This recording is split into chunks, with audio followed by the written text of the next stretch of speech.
Oh well. Okay, going live. Going live. You're live. Excellent. Is the microphone on? The microphone is on. I'm going to sound check just to make sure. We are audible. We're going to sound check after hitting the go live button. Of course, of course. Professional streamers. Everyone, how are you all doing? Behold, as we do a bit that we spent way too long setting up for.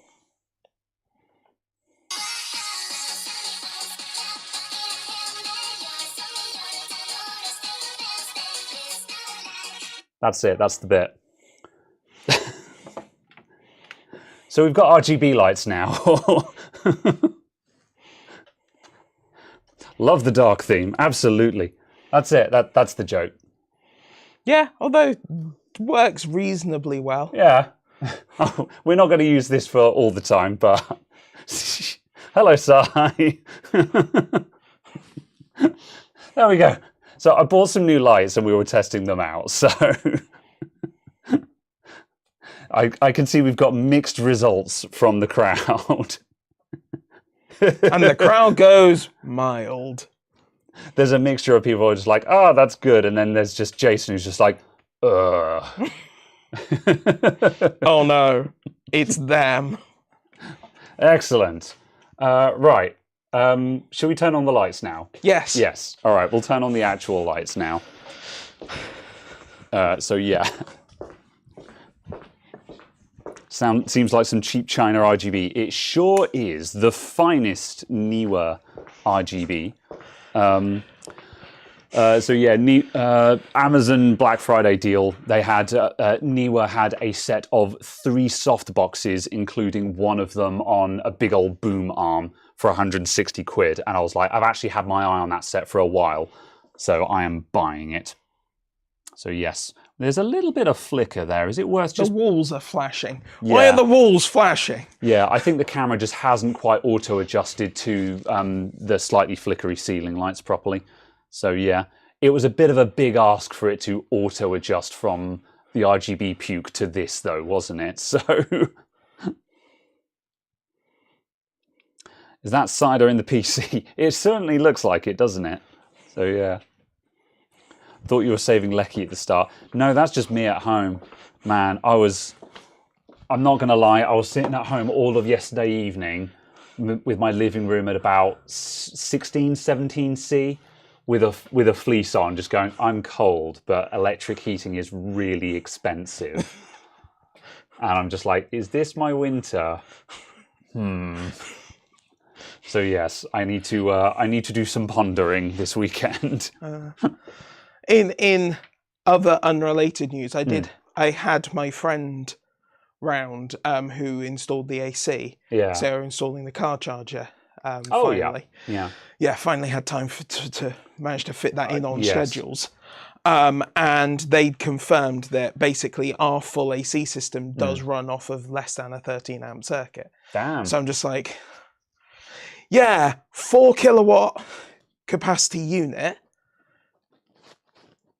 And it's like, okay, so that's 1 kilowatt of actual energy usage for 4 kilowatts of heat. I'll take that. Think about me when you're sitting in the comfort at 21 degrees C in a t-shirt, and I'm sitting at home at 16 C with some slippers on going, my electric heating is expensive. I'll be honest and say I spend most of my time sitting in the giant adamant IT hoodie. Fair enough. Yeah. The massive hoodie. The tent. Yes. Good. Well, anyway, hello everyone. How are we all doing? So today we are unwatercooling. This is your uncustom looping. Yes, uncustom looping. Yes, that's true. Yeah. I've clickbaited everyone then because I called it. Yeah. I called it Unwatercools your PC, whereas actually we're uncustom looping the PC. Yes. Yeah, so this is the one that we did way back with the UK setup. But so what's the story here? Because like it needs servicing again. Well, how? Yeah, no, it still doesn't have proper coolant in it. It does. No, it does. It does. It's got the Corsair stuff in there. Oh, is it just the tubes that are? It's just the tubes. We never replaced the tubes. Yeah, that's right. Yeah, because the last time we serviced it, the tubes have gone yellow, and we put proper coolant in, but we didn't change the tubes. Yeah. And it's absolutely fine. It's not a problem. You know, it's a case of there's stuff on like some of the surfaces and so on, which is what you'd expect. Yeah. It's just a case, obviously, the surfaces aren't crystal clear, sort of thing. But it's just a case of it appears that the CPU block is just giving me meh performance. Yeah. And just a case of kind of, it appears that I should be getting better cooling than I am. So I thought the best thing to do would be to take it all out, stick it on a test bench, and then be able to compare to those 2 liquid freezer 2s that we've got. That'd be interesting, yeah. Actually, and basically just go... Yeah, actually just turn this EK setup into a bench setup so we can just... Yeah, that's interesting. Yeah, that's cool. Fair enough. Basically do a comparison to that. Yeah. And then, dependent on the results, stick something back in here.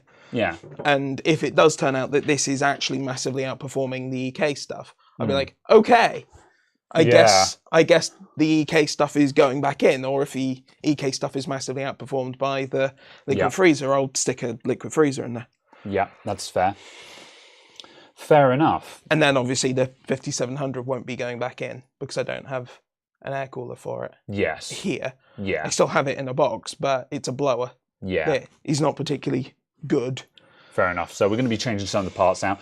A couple of people have already pointed out, CX500. Yeah, there's only like 300 watts of load in here. However, Caradog literally did say just before we hit go live, have we still got that GameMax 850 kicking around? Because I'll lob that in there just because the CX500, it does the job. Yeah, it's just absolutely fine. It's just we have better power supplies around that we can put in there. Yeah. Ben Laird, thank you very much for the £10 super chat there. Hi all from Scotland. Hello, Scotland. How are you doing up there?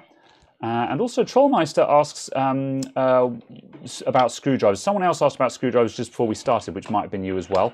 Yes, I use Wera Craft Form screwdrivers. And the size obviously depends. These? Yes.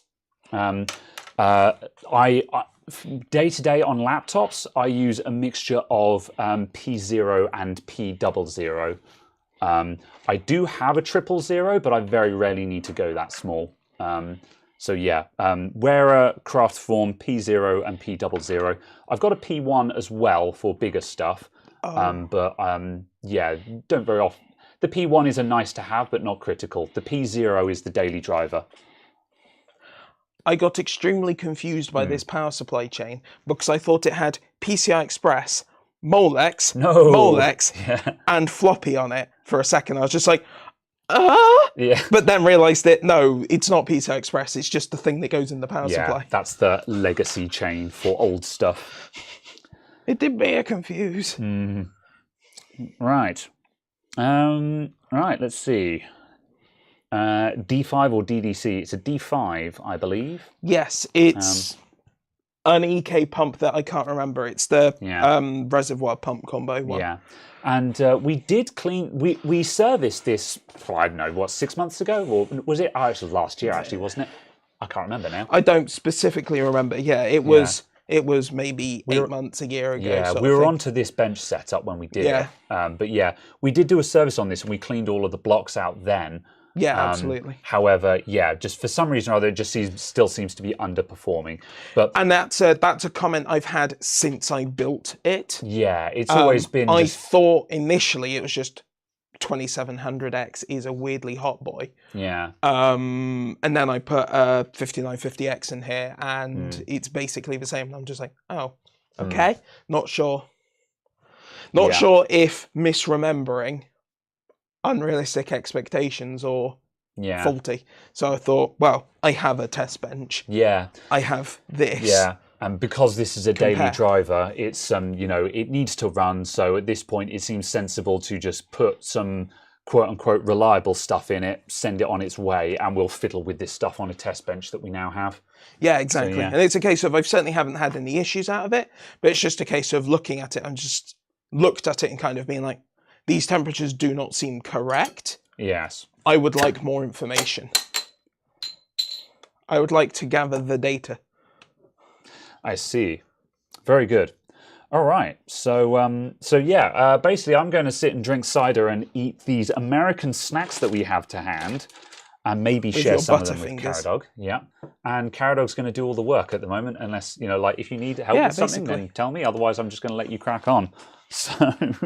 Yeah, basically. Good. Right. Let's see. I will. Let's have a look in the chat as well. Looks like we're about to water cool with cider. Nope, we're decustoming. However, it would be kind of funny to put cider in it and just, yeah. I mean, that's the thing. Once we've got it on the test bed, we can do dumb stuff if one was so inclined. Although I don't think you really want to put cider into your D5. That probably kills the D5. Not at the price that cider is. We'll have to stock up on Crompton Special. I was going to say, is the Crompton Oaks, was that the 88p cider? Or something like that. Yeah. Yeah.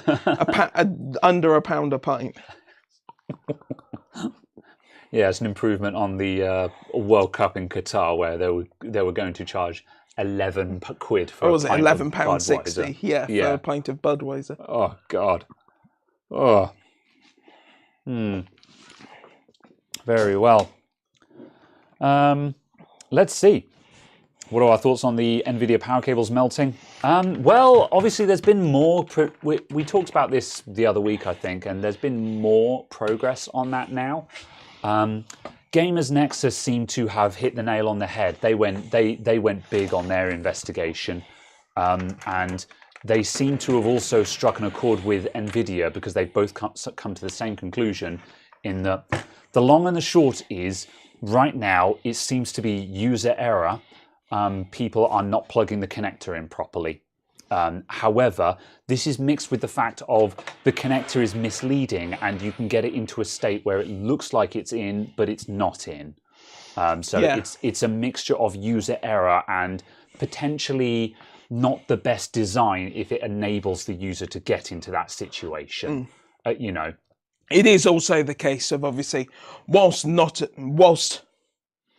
wanting to make it sound like I'm making it sound like it isn't an issue, because there was fire, and fire is always an issue. Yes. It was only 0.04% of all 4090s sold that have had that issue. It's kind of a case of... There's very few problematic instances. However, it's still a big deal that needed to be investigated, because while the failure was extremely low rate, the failure was fire. Yeah. So it needed to be looked into. To my knowledge, and I believe it's NVIDIA is honouring warranties on all instances. And they're probably doing this because there's such a low count of instances that they can just take the hit on them without a second thought. Yeah, exactly. If it is a total of 50, then... Yeah, you know, just I'm sure they can find 50 new graphics cards for 50 people. Yeah, exactly. So, yeah. Dan Manchuk, howdy, howdy, howdy. How you doing? So, yes. Yeah, so that seems to be the gist of it. And I think, as far as a lot of people are concerned, I think that's more or less the end of it for the time being. Like, you know, in Gamers Nexus's last update, where they said what NVIDIA's opinion or statement was, they basically turned around and said, yeah, we're basically done with this story unless there's some kind of new revolution in it. And I'm inclined to agree, because based on their very, very in-depth investigation, there seems to be nothing more to say about it. So, where's the power actually plugged in? It is. Did I get my board heater? Not yet. My board heater's still on order. I was expecting it to show up this week, actually. What else did I get this week that I ordered from America? Oh yeah, my Pine Sol 2 showed up. Yeah. No, I haven't got my board heater yet, but that should show up. That'll probably show up next week. So yeah, and then I can start doing small bits and pieces with that. So yeah, good PR from NVIDIA, TBH. Yeah, to just replace the cards. Yeah, because to an extent they have enough data to reasonably turn around and say you didn't plug it in properly. But on the flip side, also again, I think you could make an argument that the connector is bad if it's possible to get it into a state like that. And I think NVIDIA have probably looked at all of this and thought it's not worth the hassle, kind of thing. They probably looked at that and been like, you know, A, it's only 50 so far. It's only 50 cases. Yeah. And B, if we actually decided to strong arm people and say you're holding it wrong, we're going to have to fight that in court, and that's going to be a crap fest. No one wants to deal with that. Just replace the cards. Yeah, absolutely. Just don't even mess about, you know. So yes. So yeah, they just took too long. Yeah, I think certainly they needed to say something. Obviously, in a legal situation, you've got to stay quiet until you know what cards you've got. However, let me know if you need a hand with any of this, by the way. However, certainly I think they at least needed to come out and say, we're aware that some people are having problems. We're looking into it. Sit tight while we conduct an investigation, you know. Are you figuring out how to approach this? Yes. I tell you what I'm going to do. I think the better option is to unmount the pump. Yeah, I've got a grot towel that I'll grab just in case there's a disaster, and you can just lob this towel under it. Yeah, I'm going to unmount the pump, and then that will make it easier. Yeah. Oh, yeah. I remember now. This is a grot towel, so if you need to shove a towel in somewhere, use that one.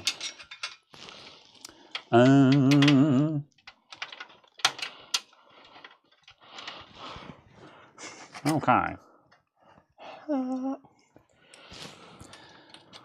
Non-existent says, sounds like could be a good point. When you recently put a PC together, you hadn't put the 24 pin in all the way in, and you had a bit of an electrical smell. I'm surprised you managed to get that from the 24 pin, because that doesn't carry that much power.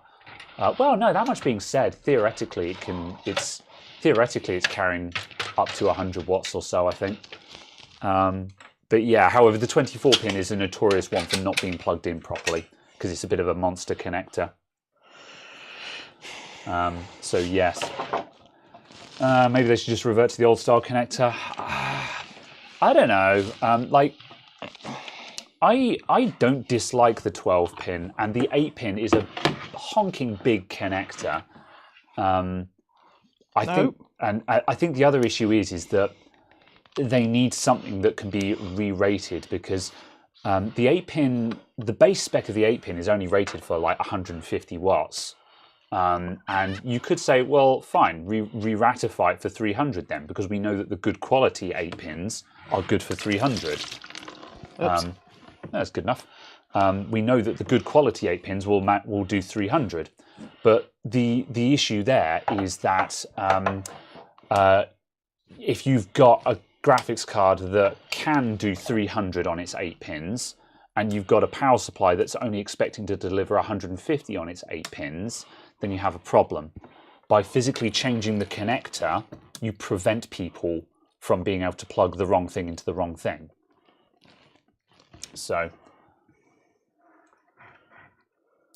so yes, kettle lead into the GPU. Yeah.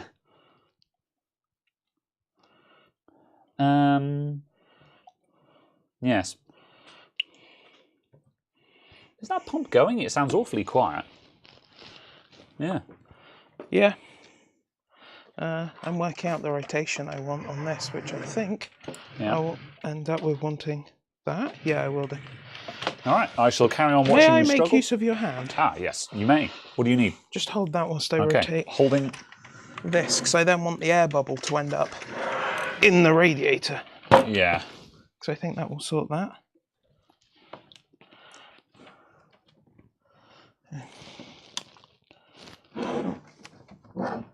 Which way round is on? That way round is on.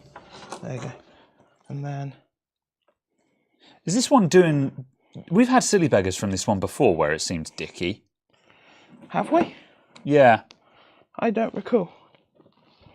I'm going to unplug it and plug it in again. I can't remember what the conditions for it were, but I remember having an issue with this before where we had the cap on the power supply and it was not turning on. All right, plug in, power on. Yeah, is this even plugged in? Yes. Maybe this capo is crap. Like, it's a wire. I don't see how it could be, but... Does it just not actually connect to the pin? Yeah, maybe. There's 2 of these, though, so let me find the other one. Oh, I'll tell you what, though. Knowing where the... I thought the other one was hanging up, but it's not. I'm going to grab a pair of tweezers. Yeah. Where are the appropriate tweezers for this? There's a pair that's really good. Losing interest in that? Fine. Any pair of tweezers will do then. Ah, there we go. That'll do. I was having to resist the urge to pick up the ceramic tweezers, which would not have worked. Right. Right. These are not coloured. It is those 2. Right. Are we on at the back? There you go. Right. It is now on. It is making gurgling noises.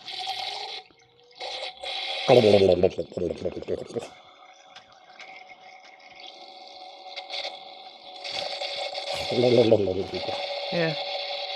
Ah, interesting. That's not working how I thought it might. Yeah, I think you're just That's sucking. a shame. Yeah, I'll just pull the pipes off and stick a towel in the way. Yeah. Very well. Okay. Right.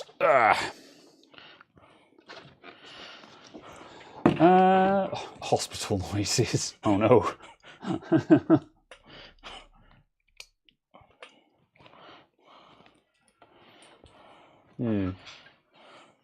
Right. Oh yeah. Oh.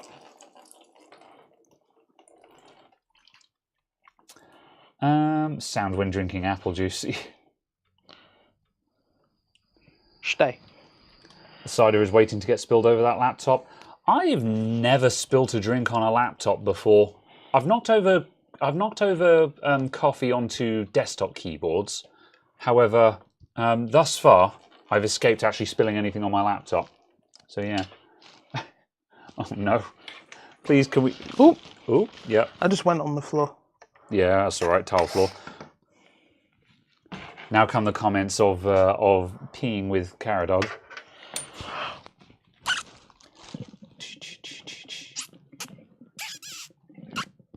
Oh no. Okay, I'm just going to mute Caradog while he does this. We had the heavy breathing Caradog as he moved the computer around one-handed, but Caradog doing service to the water cooling hoses. That's a mute job, I think.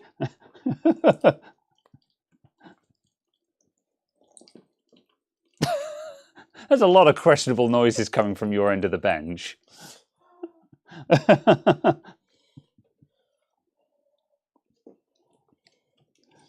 Right.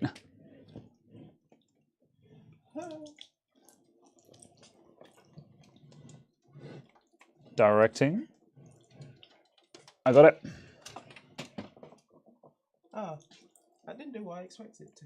Yeah, although you've probably got enough water out the system that you can just start taking pieces out now, rather than trying to blow all of the coolant through. Okay, that was remarkably effective. Got a strong set of lungs on him, this lad. All right, I will now unmute the Caradog.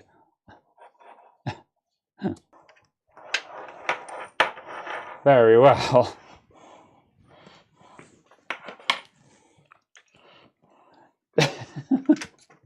Oh, excuse me. You need a big clamp with 6 degrees of freedom to hold and manipulate a PC. That would be kind of cool, actually. Like, have you seen like the kind of clamps, like an engine stand for your PC, or like a bicycle stand, just so you could just have it on there and just spin it around as you built it, kind of thing? That would be kind of cool.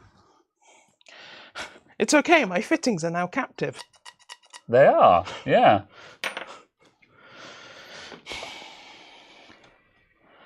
Do we need an AIO for a home computer? Not really. It depends on what CPU you've got, really. I have been paying a little bit of interest to, you know, just talk of eco mode with CPUs and stuff like that. Gamers Nexus did a recent video running the 7950X in its eco mode, and the 120 watt mode drops surprisingly little performance. And while I don't think you'd run a 7950X in eco mode, but I'm kind of curious as to what eco mode would look like on, say, a 7900X or something like that. I think that would potentially be a very high power CPU, a very high performance CPU that could be doing really good performance per watt.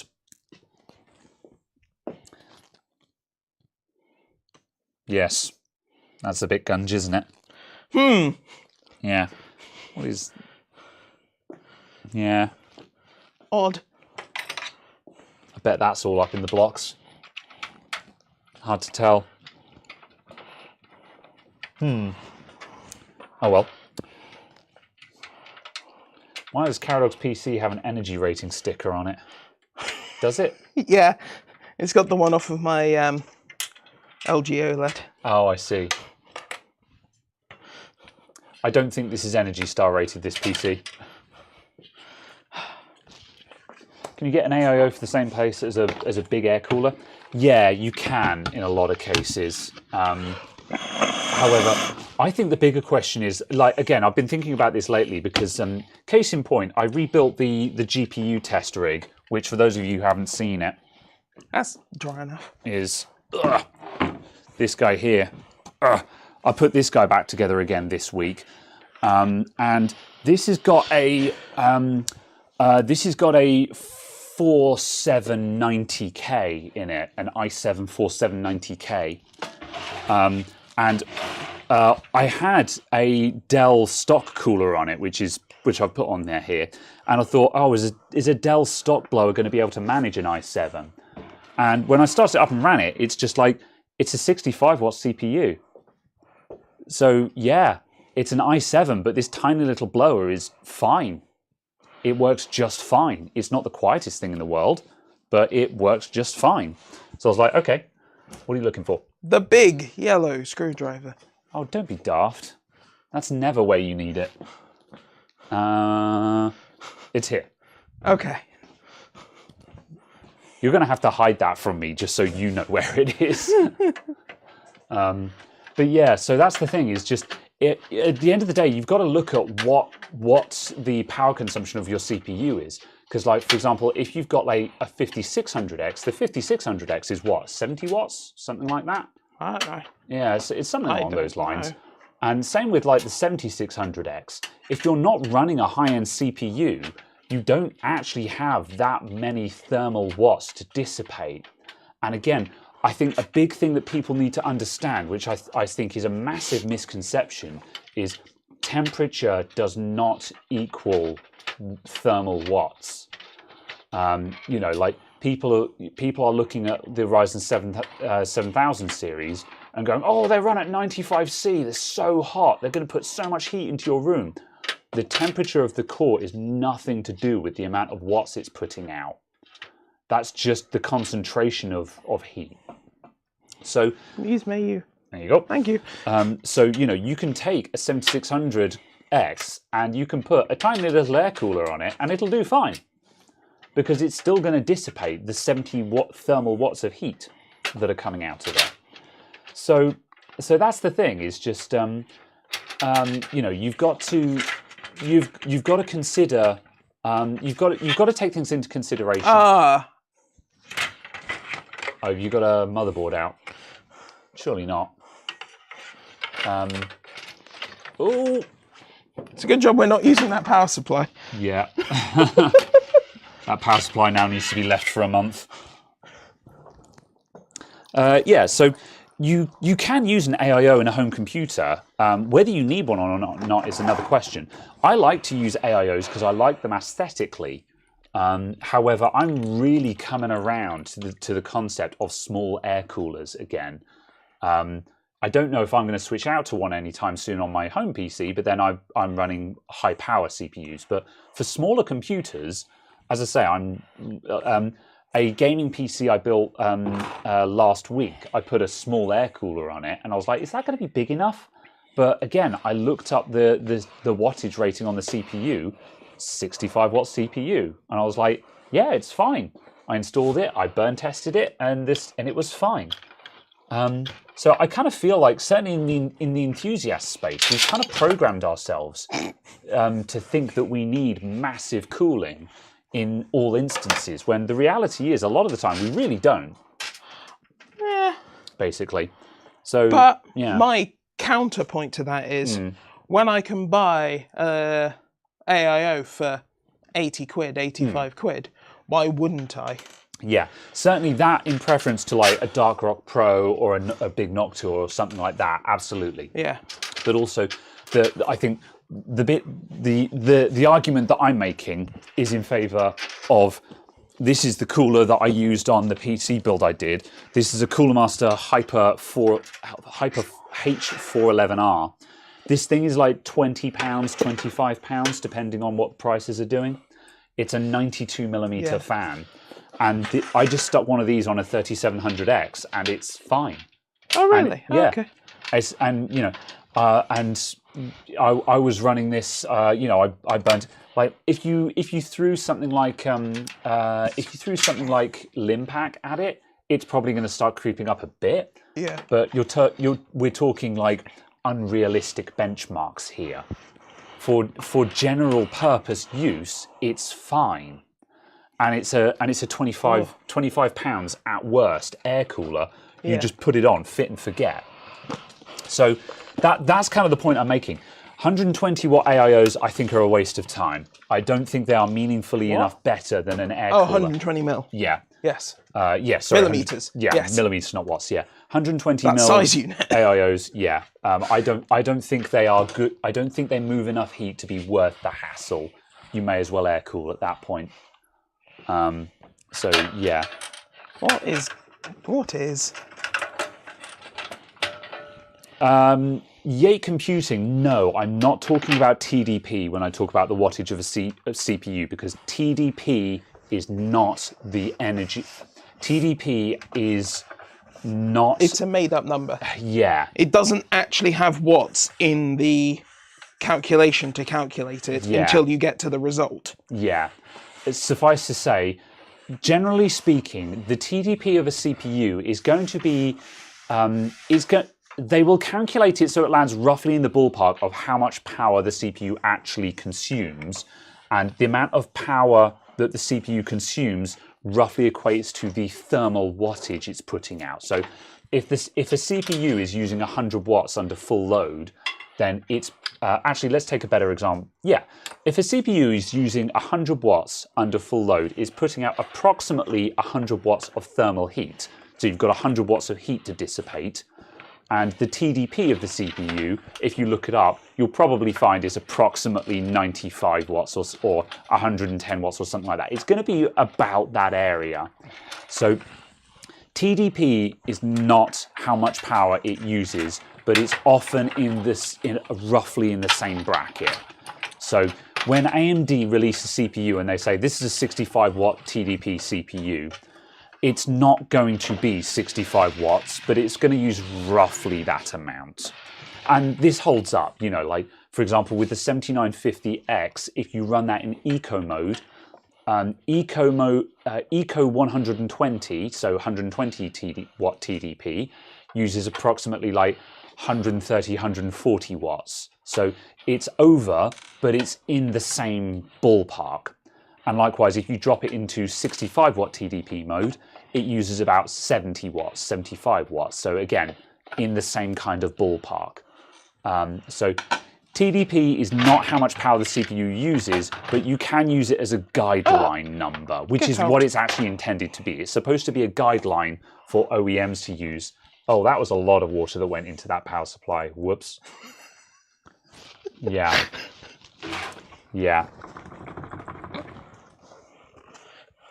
We'll leave that out in the sun. She'll be right. There you go.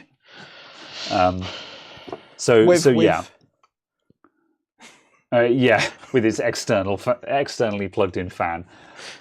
Like part of me, see, I was going to turn around and say, oh yeah, we'll take it to bits and dry it out properly and stuff like that. But the other part of me is just like, are you ever going to use that power supply again? I don't know. Yeah. I'll leave that up to you. If you want to take it to bits to dry it out properly, you can. Ah!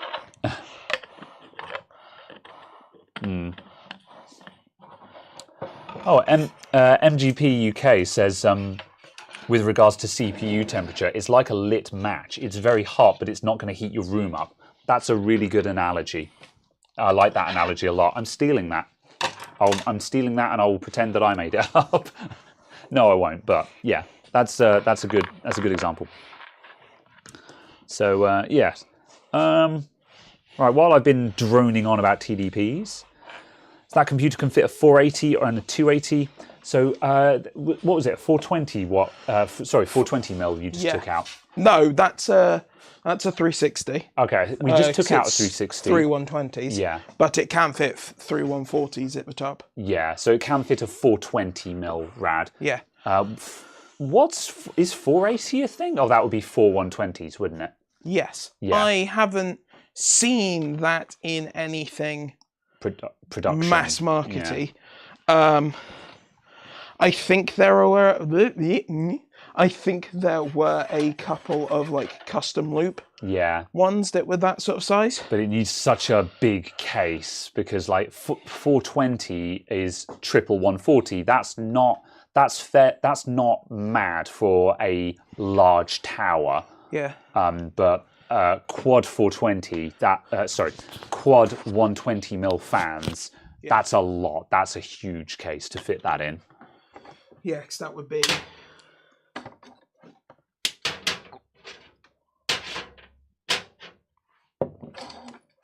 Oh yeah, that would be that. Oh so you'd yeah. have to have an extra inch here and an extra inch here. Yeah, that's not actually insane, is it? It'll be a very long and narrow radiator though, so it's a bit of a case of what's this for? So yeah. Let's give that PSU a soak in an IPA. Yeah, maybe. We'll have a look at it. It's a grotty old CX500. I don't think either of us particularly care about it, if we're honest.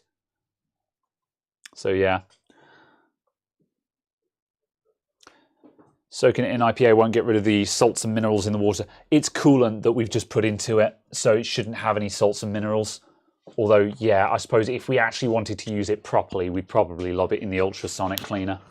Lob what in there? Oh, what, the power supply? Yeah. I mean, take it apart, take the board out. Still have glyco. Yeah, because there'll be glycol in it now. Yeah.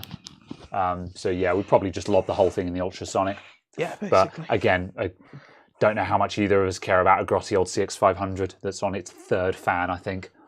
If we count the mad fan, you know what I'm talking about. Yeah. Hello, by the way, Wildflower Lamp. How's it going? But yes. Yes, very good. No, I took them all home, didn't I? The Corsair fans that I bought off of eBay. Yeah, why? What are you thinking? What are you looking for? I'm going to start opening some of these, by the way. Have you got any 2000 plus RPM 120s? 120s? Just because these are 1700s. Yeah. I don't think I've got any fans that are higher performing than what you've got in your hand there. Yeah. Is the answer to that question. Yeah, because these are actually very high airflow. Yeah, I was going to say, I've got a bunch of Corsair case fans that came with a... I've got a bunch of Corsair case fans that came with one of the cases out on the show floor. Yeah.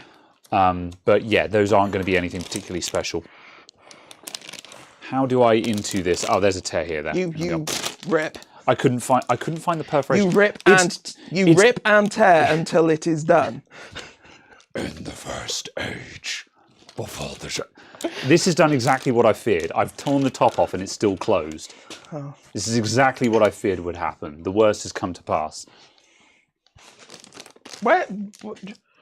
You moved the knife. I move everything all the time. The knife is over there somewhere. The knife was rocking on the table and making the noises. All right.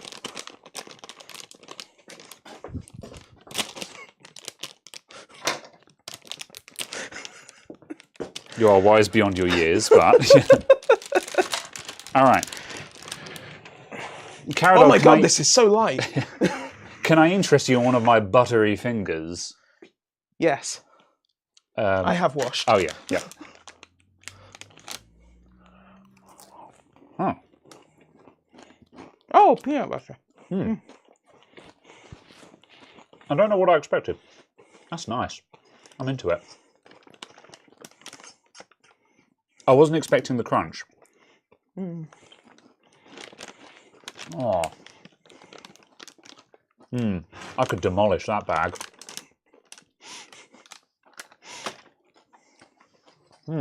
Did you eat all of the jerky? Not jerky, No, I did not. However, I forgot to seal it. I tried a couple of them yesterday, and they still seem to be okay. So I think this is sufficiently. I think this is sufficiently cooked or turned preservatived. Preservatived, that it just doesn't go stale. Make of that what you will. Show it to the camera. Hang on. Are we on fixed or autofocus? We are on manual focus. Okay. Hang on a minute then. I've got a plan. It's okay. If you wake the camera up. Oh, okay. Oh,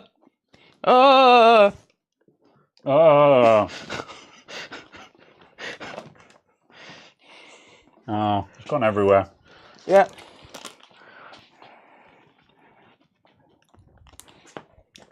Oh. I need to remember to keep talking and not just stuffing my face with snacks for the rest of the stream now.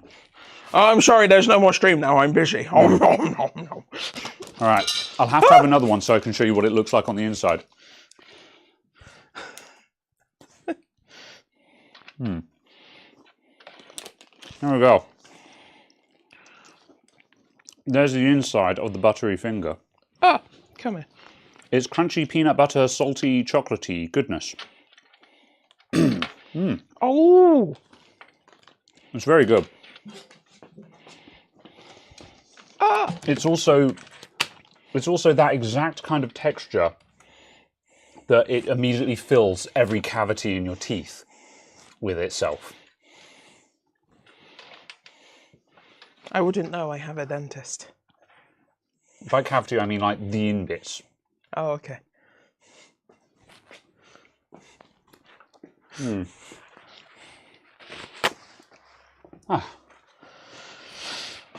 They do go stale, but they take longer. Fair enough. Keto gains. Hi, Treb. Oh, Treb, we don't speak very often, but your humour always catches me off guard. Oh, there's no M.2 in there. Right. Components going in. So we're putting... Caradog's going to stick in one of his liquid freezer 2s. Then, Maybe. Maybe. Yeah. Well, what we're going to do is we're going to put that on that.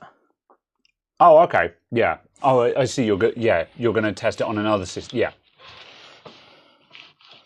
Because I thought you were doing the swap today, come rain or shine.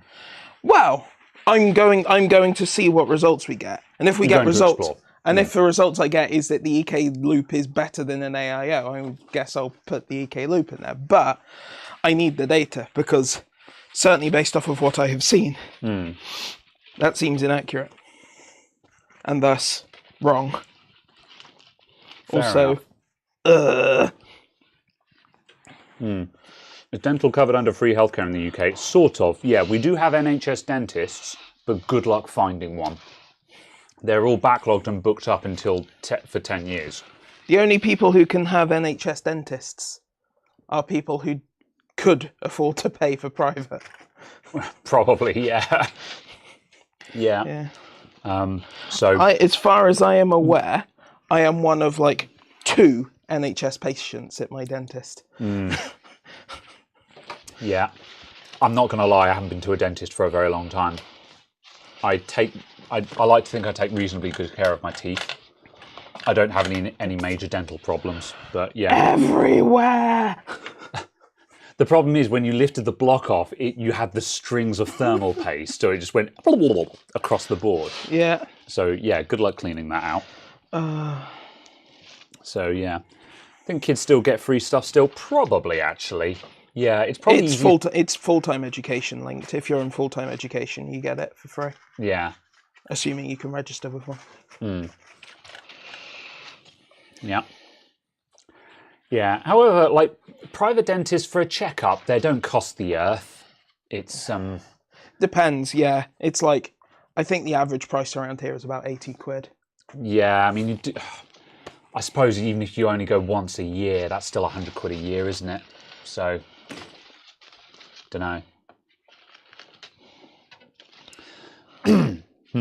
It depends on, yeah, at the end of the day, it's going to depend on how good your teeth are. You know, if your teeth are in good condition, it's not too difficult to keep them in good condition. Brush twice daily. It really is that simple. And also floss. I need to start flossing because I've heard that flossing is no, stop it. Stop it or I'll do the RGB again. Stop it, or I'll replace your Noctua fans with light loops.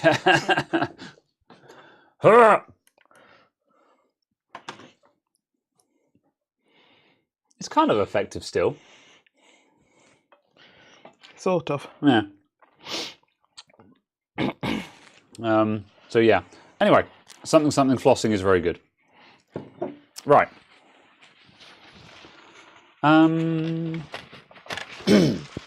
Well, let's talk about computers as a special treat. So, yeah, other components that are going in. Yeah, we've got a GameMax 850 watt power supply that's probably going in to replace the now waterlogged CX500. And then, Caradog, you're thinking of putting the ARC A770 in here, aren't you? Yes. Yeah. Have you just put thermal paste all over the pins? It's all over my fingers. Yeah. I don't envy this. I hate this job of actually cleaning the CPU properly. Whenever I see pictures of a CPU and there's thermal paste all around the edges, I don't hate it because I know how much of a pain in the arse it is to actually clean it properly. You've heard great things about Intel's Arc GPUs. They're certainly not half bad. We haven't had any... No, they're entirely bad. Ha. Oh, no. Got them. Yeah, like so far, our experience with your A770, we haven't had any really show-stopping issues, have we? No, but again, it also appears that we got lucky. Yeah, it's not something that I would recommend people buy. I don't think I can recommend them yet. I mean, first generation product. Definitely wait for the second generation. Have you just broken it? That's straight enough. Good enough for Australia. Is it possible to run the RGB slower? It is actually, yeah. I've got it on high speed just for comedic effect. However, if I put that, there's the speed, there we go. If I put that down to speed 1, that's slower. What about speed 0? Yeah, there we go. That's speed 0. But yeah, monitor compatibility still sucks. Yeah. Yeah, as Winston found out last night. Oh, did he? Yeah, I knew that Winston had picked up a card and was installing it. I take it he ran into monitor problems then. Yeah. That's unfortunate. Yeah.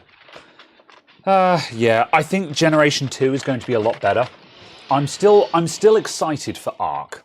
You know, I still want to. I still think it's just like, yes, this is good. I'm looking forward to this. However, yeah, it might just be that we really did luck out on all of our tests. Yeah, I think that's the case. I mean, we knew that the problems were there just because we had a nightmare with capture cards. But yeah, you know, so we could see. Oh, yeah, you can see that there is something about with these, but yeah.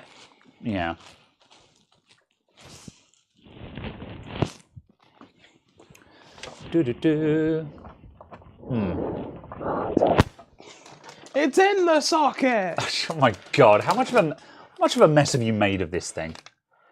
Yeah. Oh no. Right. Yeah, and it's like all around the outside. So just like, yeah, this board will be a lot of work to actually make clean. It's cleanable, but yeah, when you've had thermal paste that's gone outside of the board, and then you've put some alcohol in there to clean it up, and then it's just put a grey wash all around the CPU socket. I'm going to try some more of the pork scratchings. Oh.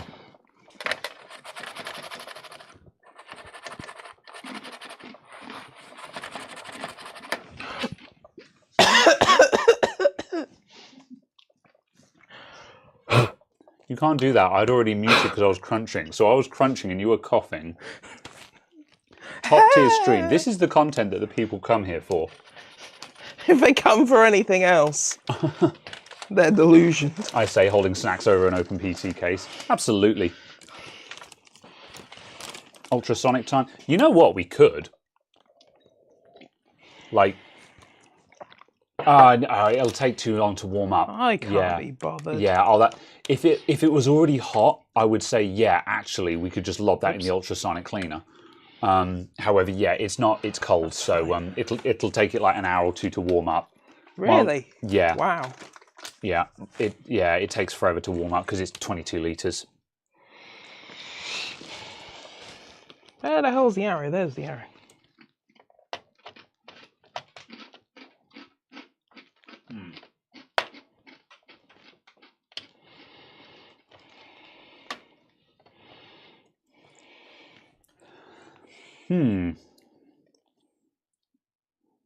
Tell the story of how we first met.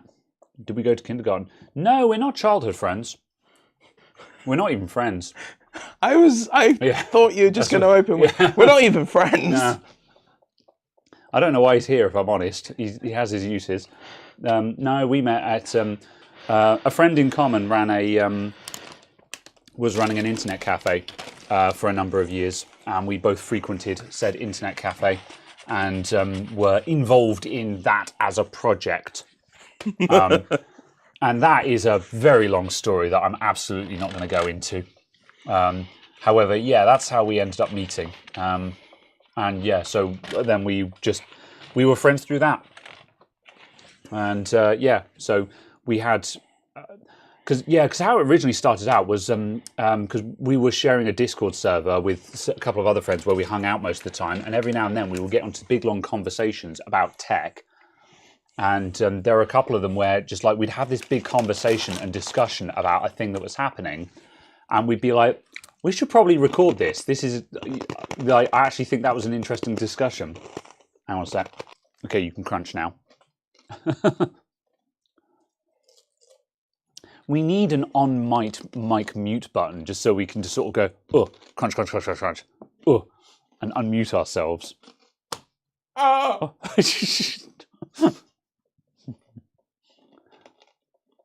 Right, let me know when you stop crunching.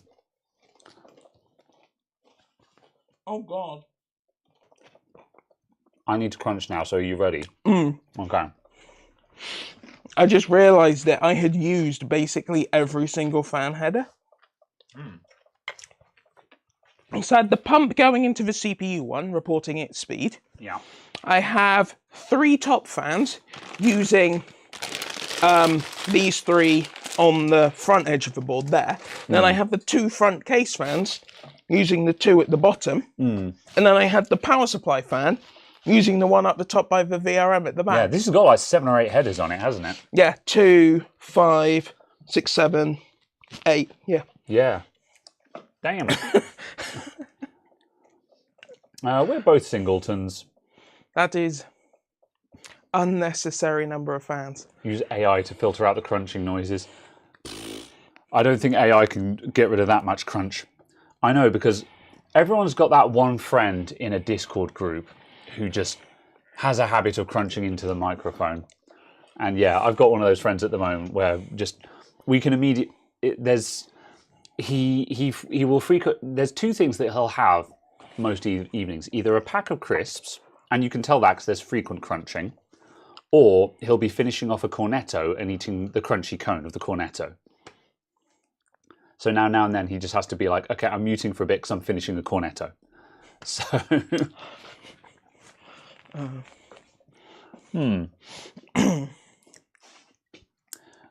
good. It's part of the reason why I got a dynamic mic.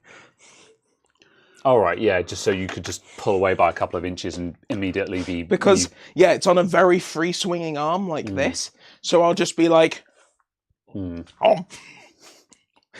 And just like, it will just, yeah, cover the desk. Yeah. Just one cornetto. All right, what are we going to explore next? I'm going to try the Hershey's Kisses. Would you like a kiss from me, Caradog? On string? On stream. Then yes. Ooh, they're individually wrapped for your protection. It fell off.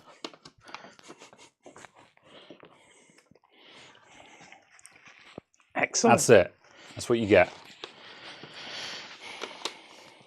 So much thermal paste.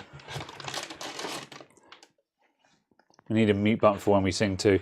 You love it, Si. That's why you come here. Good test for RTX voice. Maybe. Why do you have a 3090 in your streaming PC? RTX voice.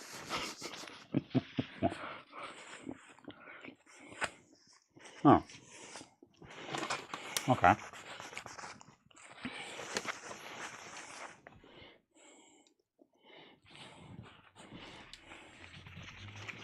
Huh. It's just a dollop of chocolate. What's going on with that? You haven't tried to lap this or anything, have you? I don't think so.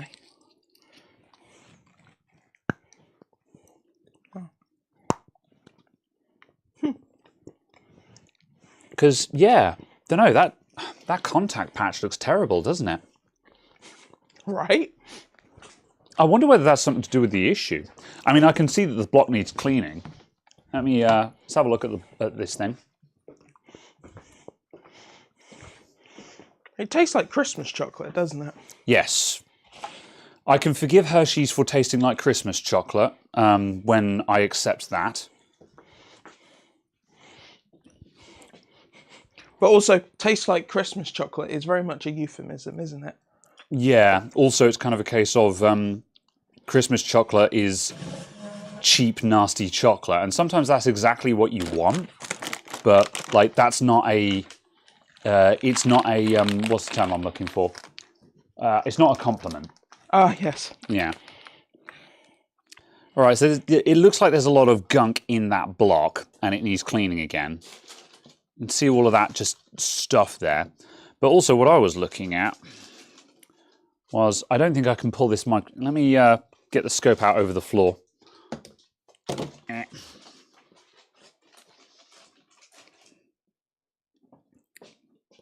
What? Oh. Yeah, so this is the bottom of the CPU block, and you can see the contact patch on it just doesn't look good. That will clean up, but I don't know. I reckon it might just be like, has not been getting a good mount, maybe? Might explain it. So yeah. There is the actual flaw. Go over it with T-Cut. Yeah.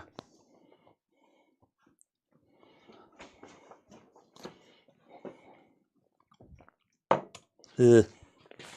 It's got wet on it. Indeed.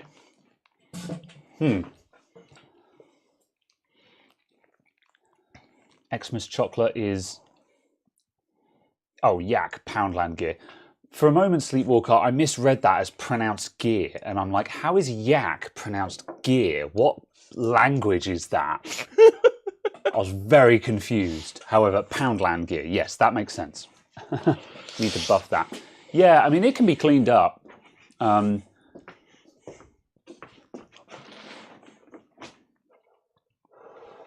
I think we're going to take the block apart and look at it first. I'll bring the bench cam across. If are you going to take it apart and clean it out? I am going to take it apart. Yeah, I'll get the bench cam. The cleaning is... Well, yeah, you're going to make good, basically. Get in there, thank you.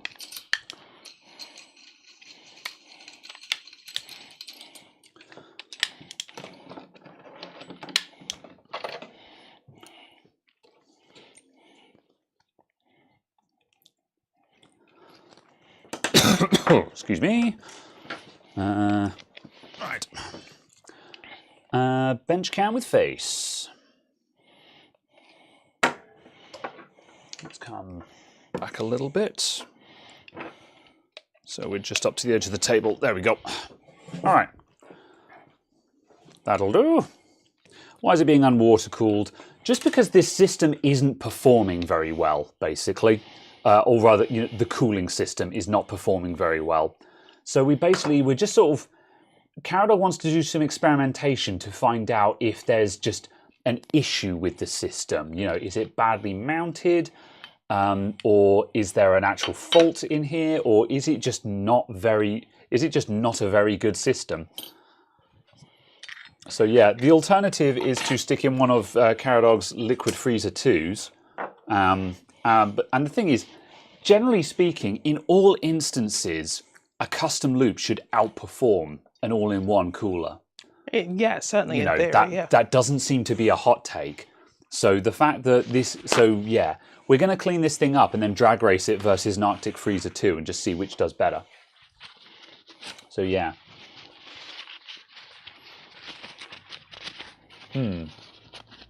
Why are American snacks weird? Yeah, what Ravniev said, because Americans are weird. We're joking, by the way. And I have to say I'm joking because now and then, yummy. Some stuff. Now and then I'll make a none of that American rubbish joke or something like that. And there'll be someone in the comments that will be like, blah, blah, blah, blah, stupid Brit or something like that in a British voice I might add. And I'm like, my brother in Christ, it was a joke. Chill out, As an American, we are weird, yes. I have to say, even if I'm not, this is true. If you say you're joking, you can say anything you like. Not to be racist, but... Oh, no. So, let's see. M&M's, no. Let's find something. Let's try... Do you want to try the Sour Patch Kids? Sure. What happened? Oh, I see. I accidentally...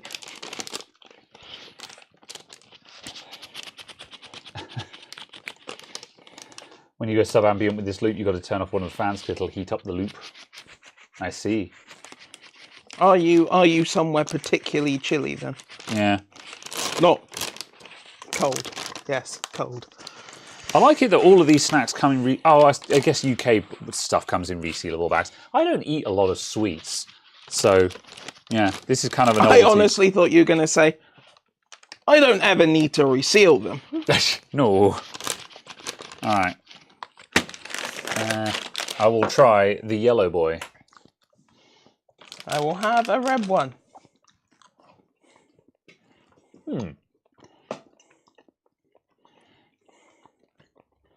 Fruit pastels?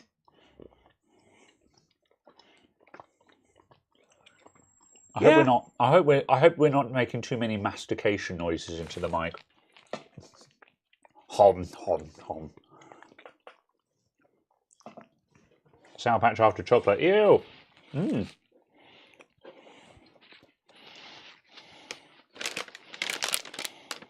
THC Sour Patch. THC? I'm not sure. That's what the chat said. I think that might be... Are you kids doing drugs? Because these aren't drugs. THC Sour Patch Kids, sold only in California. Well, and Washington State and so on and so on, but anyway.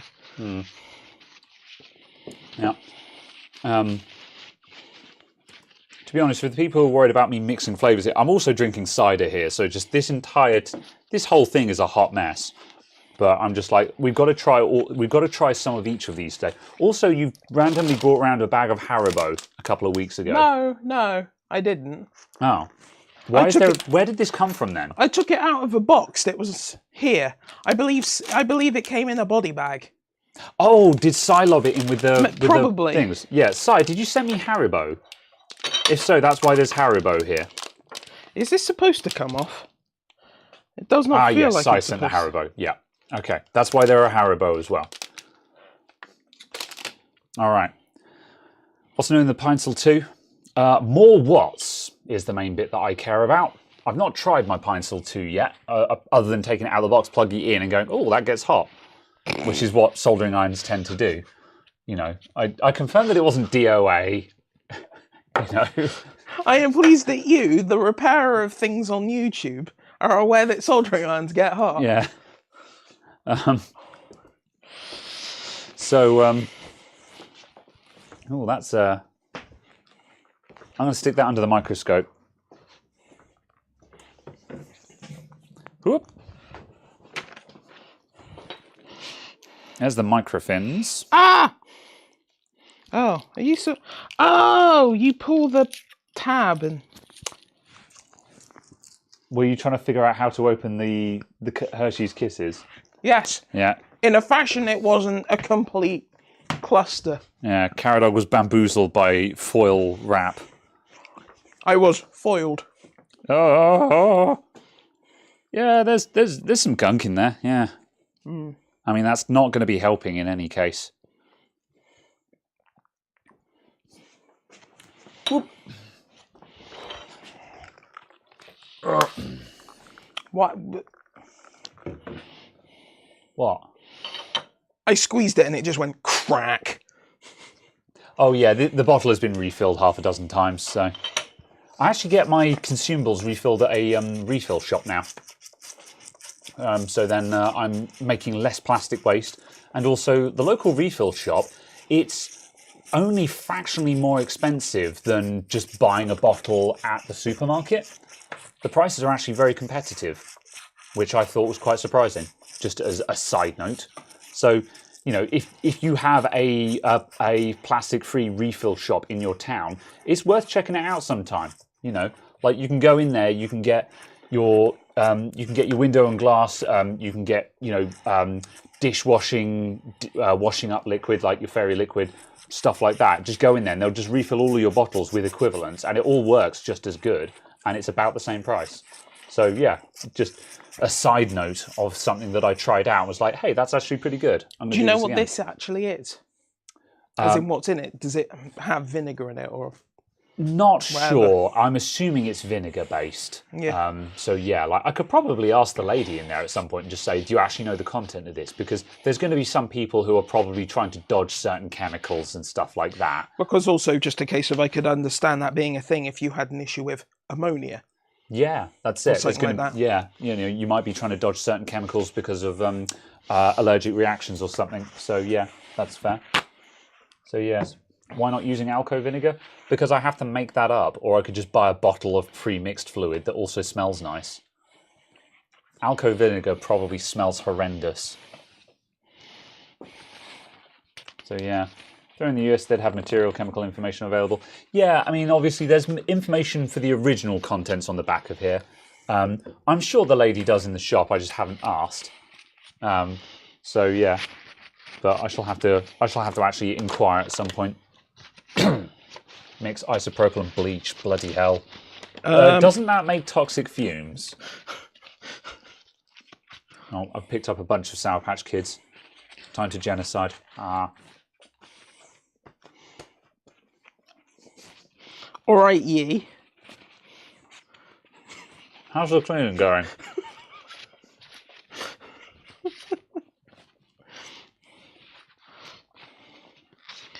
This is going to take me a while to chew. I have no idea. You need to speak because I can't. Help me! I've been disabled by the chocolate.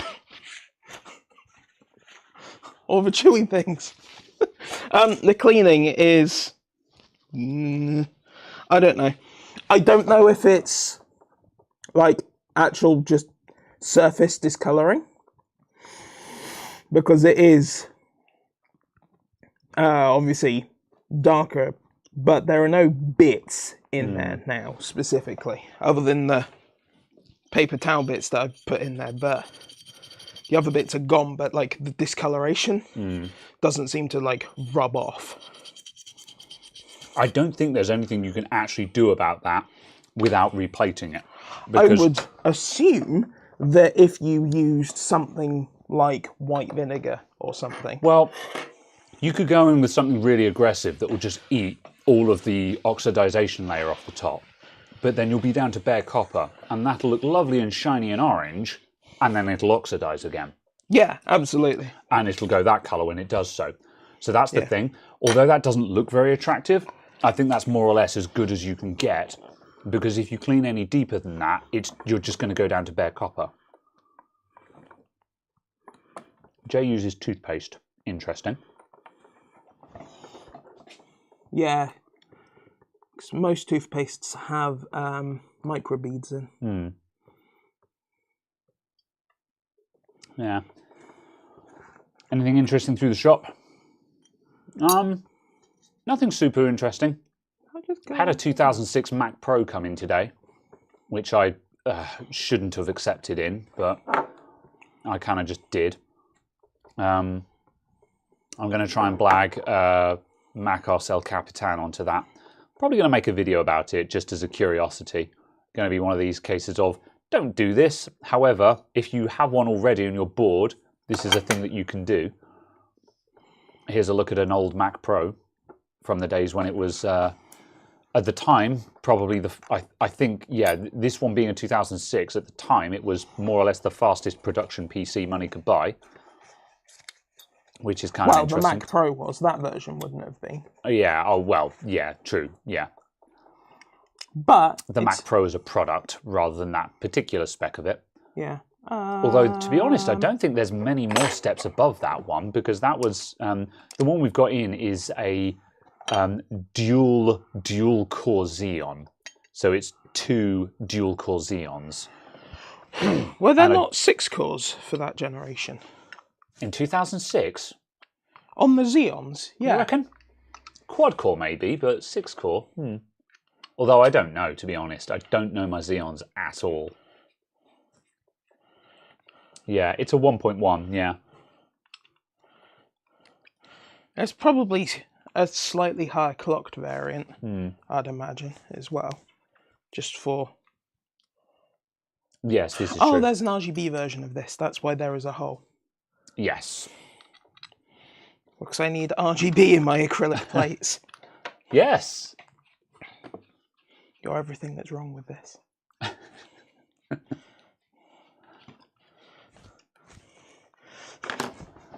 Just for that. I have to say, I do think the purple looks very good. Yes, I'm a big fan of purple right now. I'm all about purple. Oh, hang on a sec. Yeah, well, I've actually dialed in this exact shade of purple because this is the color backlighting I want to use on my Twitch stream tomorrow night. Because this is more or less the color I have my PC set to, and it's just a really nice kind of lilac color. Because blue is a bit boring, and this is just a really nice, inoffensive, calm color. I'm a big fan of it. Color of royalty, absolutely. Absolutely. I saw color. How dare you, Wild Floor Lamp? What color's your RGB?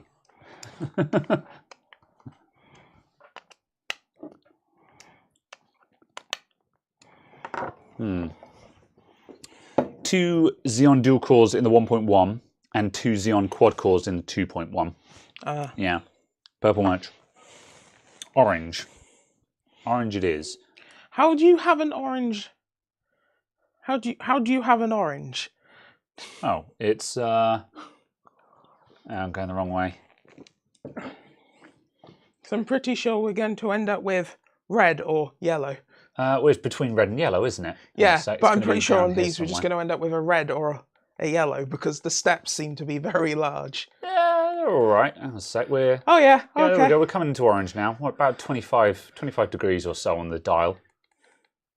That's about 30 degrees. That's orangish.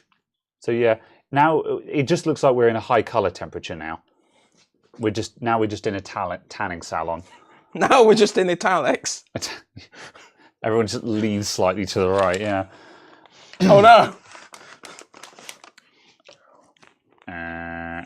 Bam. Edge lit carrot dog. It just warms stuff up. Yeah.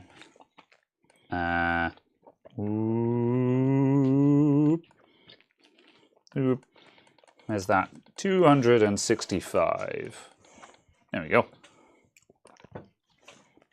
There we go. RGB's your stream. Anyway, you've been playing around with the NeoPixel LEDs for the past couple of weeks. Your PC now sends audio equalizer colors in real time to one of your wall LED strips. That's kind of neat. However, it would... Yeah.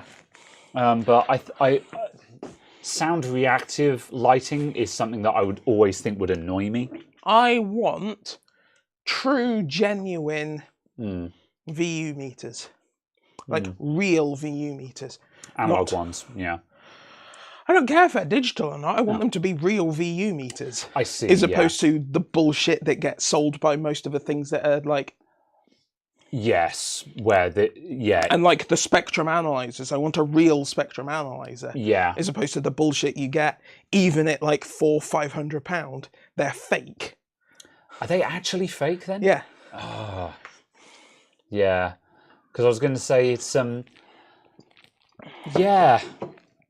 I don't understand why even the expensive ones would be fake, because like it's not particularly difficult. You just need something that will just sample 10 different frequencies and give an output reading for each of those. So yeah, don't know.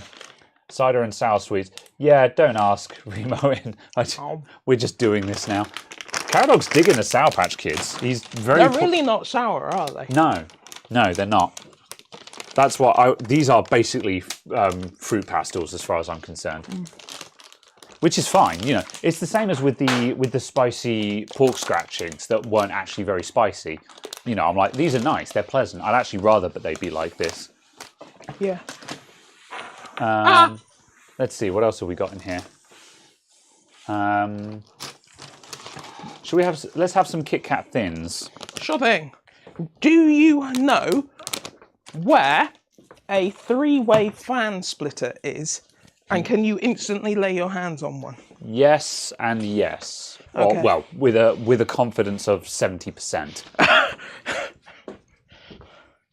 There should be one down here.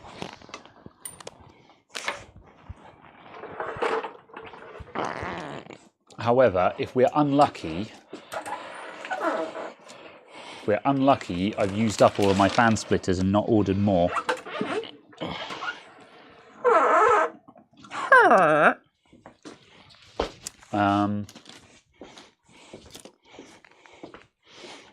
don't want to alarm you, Carrot Dog, but I might have lied. Oh wait, nope, we're good, we're good. Ah, good. Oh, there's 4 of them in there, got loads of them still. Excellent. Oh. Off. Fabulous. Is it reasonable to upgrade a Ryzen 5 3400G to a 5600G for €120?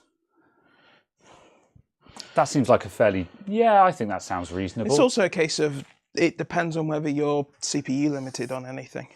Yeah. So if you're not CPU... Yeah. If you're not CPU limited on anything at all, then... True, but on a 3400G, I'm pretty certain you will be CPU limited. Oh, yeah. Yeah. But just a case of, obviously, statement. Yeah. If you don't need more performance, yes, and what you have does what you need, yeah, that's money you don't need to spend, kind of thing. Yeah, that is true. However, if you want it, yeah, that price doesn't seem terrible. Yeah. I mean, €130. I mean, like the chip probably costs 150 at least. Yeah. So yeah, recall. 130 if you're getting trade-in on that. That sounds pretty good to me. Open test bench with an optical drive. Indeed, we haven't used the optical drive on it yet. I just put one in there in case we needed it. Oh God. Is it just me, or would you not get... Well, I was about to say, is it just me, or would you not see so much individual wrapping on European sweets? No, you would. Yeah, I was going to say, of course, heroes are a thing, aren't they? And celebrations. Yeah. Oh, I hate how much just extra wrap there is on stuff like this. Yeah. Please may you mount them on that. Okay. Oh. After you failed to extract it from the wrapper. Get here, you bastard! Got it. Go. It's just a small Kit Kat, which is, you know, kind of what you'd expect from Kit Kat Thins, but...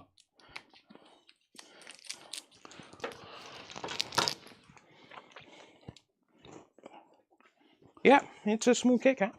Tic Tacs are dreadful, a box and a box. No, don't, oh God, imagine individually wrapped Tic Tacs. Don't give them ideas. Gross.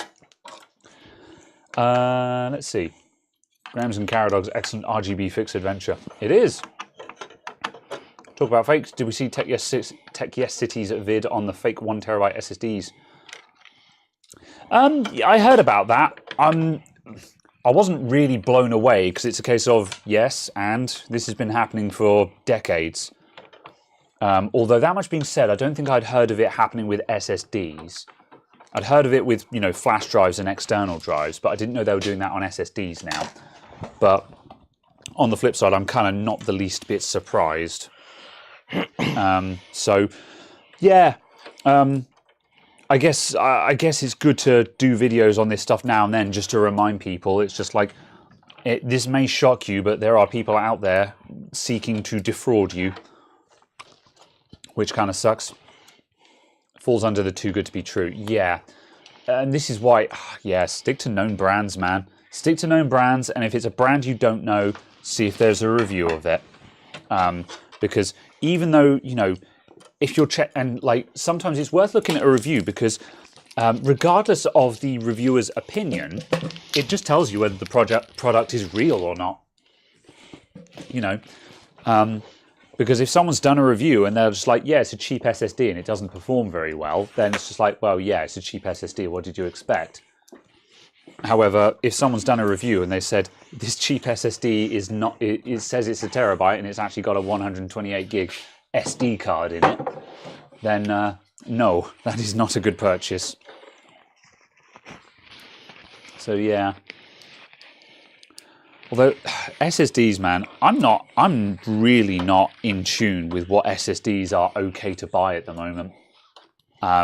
Specifically with the low end market. Yeah. Because it just turned into such a mess where initially it was a matter of cool, just only buy an SSD that's got a DRAM cache on it. But now DRAM cache has been very much become less important. And it feels like there's not a single metric you can look for to see if an SSD is actually any good or not. The other problem as well is obviously the fact of it appears that components are getting swapped around dramatically more. Yeah. With exactly the same model numbers. So you might even look at a review of it. Yeah. And then go, cool, but does this actually tell me anything about the product I've just purchased? Yeah. And so it's really sucky. So just like genuinely at the moment, I'm not sure what SSDs to recommend. Like it's really easy to say, oh, buy a Samsung, you know, it's really good. Buy a Western Digital Black, it's really good. Yeah, of course the high-end ones are going to be decent. But it's the low end and the mid-range that is interesting. Yeah. It's like, we need another MX500. Yeah. Apparently the Crucial P3's actually quite solid. I've seen a couple of people say that, yeah. And I'm just like, interesting. Yeah. Because this was why I love the MX500 so much, because it's been so consistent over, like, that thing has been around for like a decade now, I think. And it's just still a solid performer for reasonable money. So yeah, it's just, and I'm kind of sad that they didn't make an NVMe version of the MX500. Even if it still only did 500 megs a second, or I mean, failing that, just sell the M.2 version of the MX500 again. because I think that got discontinued. Like the M.2 version, so the SATA over M.2 was a really good little SSD. And again, obviously it maxes out at 500 megs per second, but it would do 500 megs all day long, which is fine. That's all you need. Yeah. And versus like SLC cache drives that will crash down to 100 megs a second after 10 or 20 gigs of sustained, that's, being able to maintain 500 is pretty damn good. Yeah, absolutely. Certainly enough for what most people require. Yeah.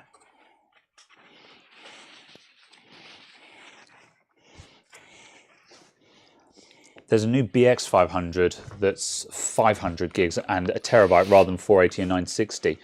Interesting. That bodes well to me because SSDs that are 480 and 960 are an automatic no from me because that means they've over-provisioned the drive. And to me, that is just a statement of confidence. We have so little confidence in this drive that we've massively over-provisioned it to make sure that it doesn't fall over, kind of thing. And again, they work, but they're not drives. Let me put it this way: I've had several failed BX 500s. Only had like one failed MX 500, I think. The MX 500 is definitely the more reliable drive, but also the problem is it's really hard to find MX 500 500 gig drives at a reasonable price. You used to be able to get them for like £42, but I bought some this week and I had to buy them. I have to track them down on eBay to find them at less than 50 quid. And like, I'm not paying more than £50 for a 500 gig drive. That's no bueno. Yeah, but given the pound's worth 7% of what it was at the beginning of the year. Yeah, that makes sense, I guess, doesn't it? Yeah. I keep forgetting these things, and when I'm reminded, I'm just like, oh yeah, that's why everything sucks.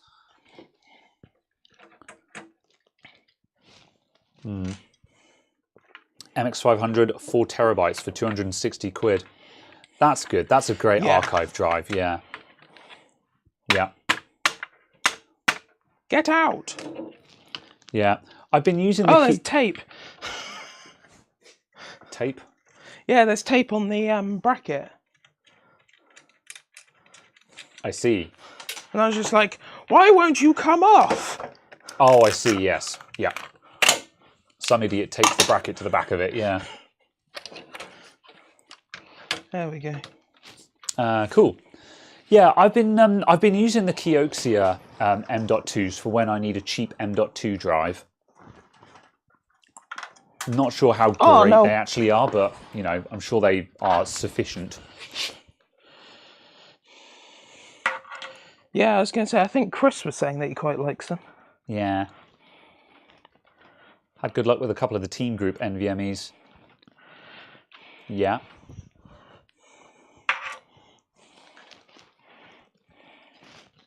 Yeah, it all depends on, a lot of it comes down to what country you're in, I guess, as well as to what's available for what price. Right. Also, slightly seems to vary on which country you're in as to which blimmin' spec of the drive you get. Yeah, that doesn't surprise me. Because they probably do a production run that ships to one country and then they do another production that ships to another country. I'm just getting I'm going to grab a bin bag or something to put all of our stupid little wrappers into. A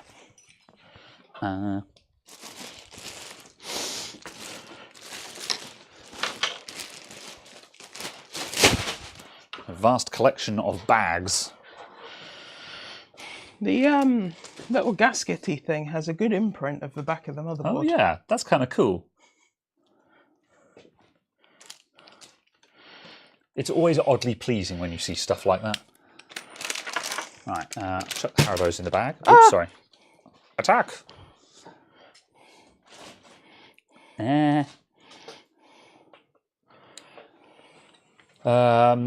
Where's the new £99 IPS monitor? Gone back to eBuyer. Yeah. Oh, it was bad. No. Everything was wrong with that monitor.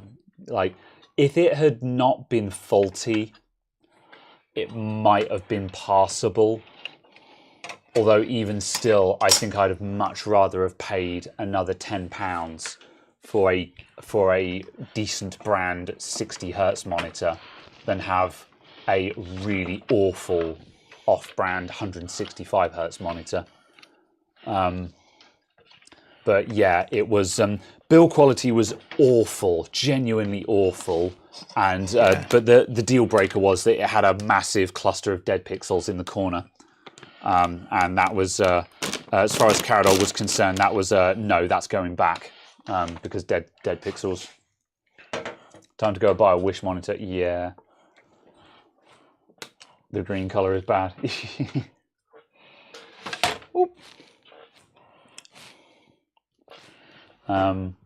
Surely we have Reese's over here. I think we do. We've got we certainly have some Reese's over here, but Reese's is quality, man, based on my knowledge. So yeah, we're going in with the Reese's cups next. There's a strong peanut butter and chocolate vibe here. Oh, I hate it. What? It's foil wrapped and has a paper wrap for the cup. There's 2 pieces of wrapping for each one.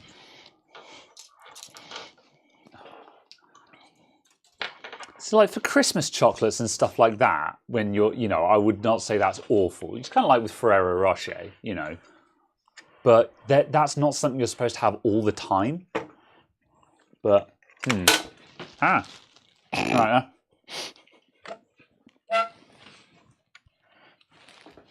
I have lost one of these. Okay.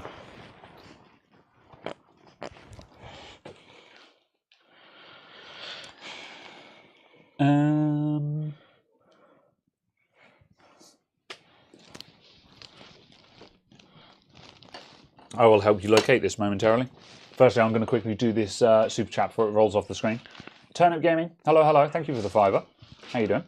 Should you be concerned about your Series S CPU fan making a grinding noise on startup? Then it stops grinding after the CPU warms up a bit.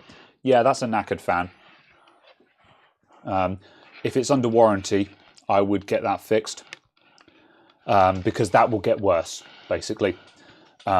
If it only, when it initially turns on and it's at very low speed, it'll wobble. Then after it warms up and the fan speeds up a bit, the bearing settles, but that will get worse as time goes on. That won't go away.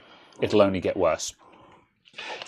So yeah, personally, if it's still under warranty, I would get that sorted while you've got warranty on it. Right, I'm going to help Caradog track down his plastic washer. Did it go missing when you slipped just then? Yeah. I will be entirely honest and say this mounting system is awful. Yeah. Have you got one already? Because there's one. Cool. There you go. Cool. Found. Oh yeah, there's 4. Good. Op success. Ugh. This mounting system is awful. Butterfinger peanut butter cups are just good. Yeah. Given how good the mounting system was for the EKAIO, it's incredible how awful this is. I mean, just because the threads don't engage properly. Oh, I see. And then there's this rubber gasket thing that doesn't fit properly. Yeah. It's the wrong size. Concerning. Reese's dark chocolate are better. Oh, hell yeah. I would try that. I'll keep an eye out for those in the shops. Because again, we do have Reese's stuff in the UK, so this is not completely unfamiliar. Let's see. Who's still rocking an OCZ SSD? There's a couple of them still about. Still trucking along at 50 megabytes per second. You wanted to finally run 120 hertz on your new TV, and it only went to 60. Depends on what generation of TV it is. Yeah. because it might be a case of it supports 120 hertz, but only at 1440p. Yeah, you got to check the specs on that. Because that is a common thing for HDMI 2.0 TVs. Yeah. For them to support 120 hertz, but only at 1440. Yeah, you got to check the resolution, what the TV supports, what cable you're using as well, and stuff like that. There's a lot of factors. Yeah. So the cable doesn't particularly matter if you're doing like a half-meter run, but as soon as you're pushing into like, you know, a meter, meter and a half, 2 meters, it does massively make a difference. Because I used an HDMI 1.4 cable for 4K 120 hertz because it was a 30 centimeter cable. So yeah, so it's kind of a case of it's doable, just don't expect it to work, sort of thing.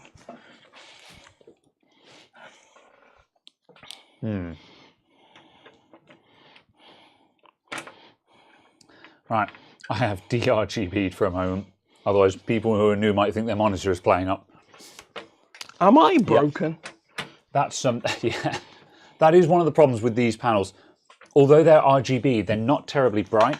They're not very smart. No.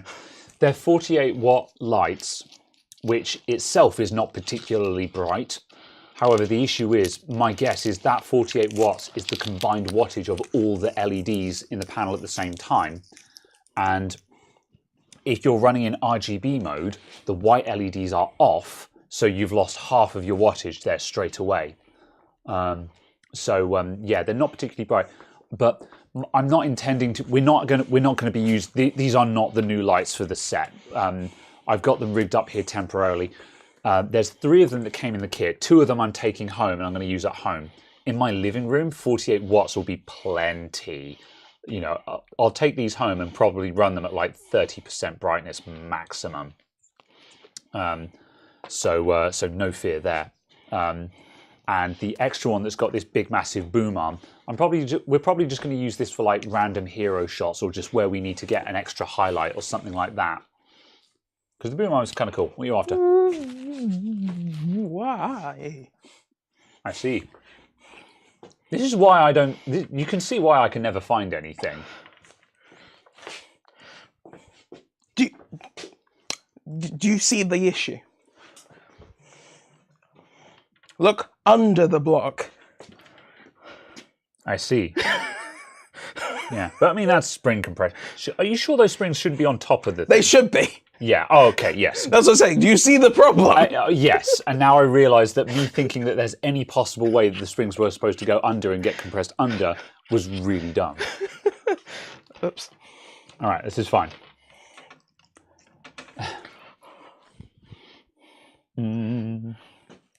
Start using candles for energy savings. Yeah. Please don't leave them unattended if you do. You built a 7950X system recently and it kept crashing in Modern Warfare 2. Huh. Worked, your RAM was clocked too high. Interesting. What kind of speeds were you looking for, were you aiming for? Because yeah, It's also Modern Warfare 2. Modern Warfare 2022. I hate it. I hate them so much. Does just have stability issues. Interesting. Yeah. End statement. Yeah. The game has stability issues. However, if they've gone away with changing your RAM settings, then obviously that has fixed it. 5 6400 downclock to 5600 for stability. Oh. Yeah. You should be able to do 6000 no problem on literally any board. Is it worth giving just like a tiny bit more voltage to try and stabilize it? Yeah, I can't remember what the DDR5 voltages are called. Yeah. I think you want VDD-IO, VDD MISC, VDD something else, and SoC voltage. All right, so it's not just... a combination of those 4, you can push more Infinity Fabric and memclock. Wow. Okay, so it's not as simple. So it's not as simple as DDR4 when you're having XMP problems and you just give it 1.4 volts instead. It depends on where the problem is, because it won't be the memory kit that is the problem. So obviously increasing the voltage on the memory kit doesn't make any difference. You need to increase the voltage on the memory controller. I see, yeah. And it was just a case of it was a byproduct of DDR4 and earlier. If you pump more voltage into the memory chips, you also got more voltage at the controller because they were linked. Yeah. But now that there's a PMC on the RAM chip, obviously you could put 2.5 volts to the RAM chip, but the RAM chip will then regulate that down to whatever it needs. Yeah. And then that's what will actually be on the data lines. I see, yeah. Interesting. Yeah, other people are suggesting BIOS updates and stuff like that. That's a very good idea because it's a new platform. Absolutely, all your updates all the time. Yeah.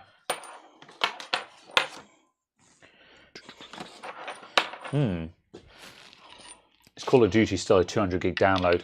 Probably, if not more. I don't know. Yeah. I'll be entirely honest and say I didn't pay attention. Fair enough, yeah. Yeah. I just don't play that area of games at all. I very much just went install and then went, oh, it's done now. Okay. Yeah.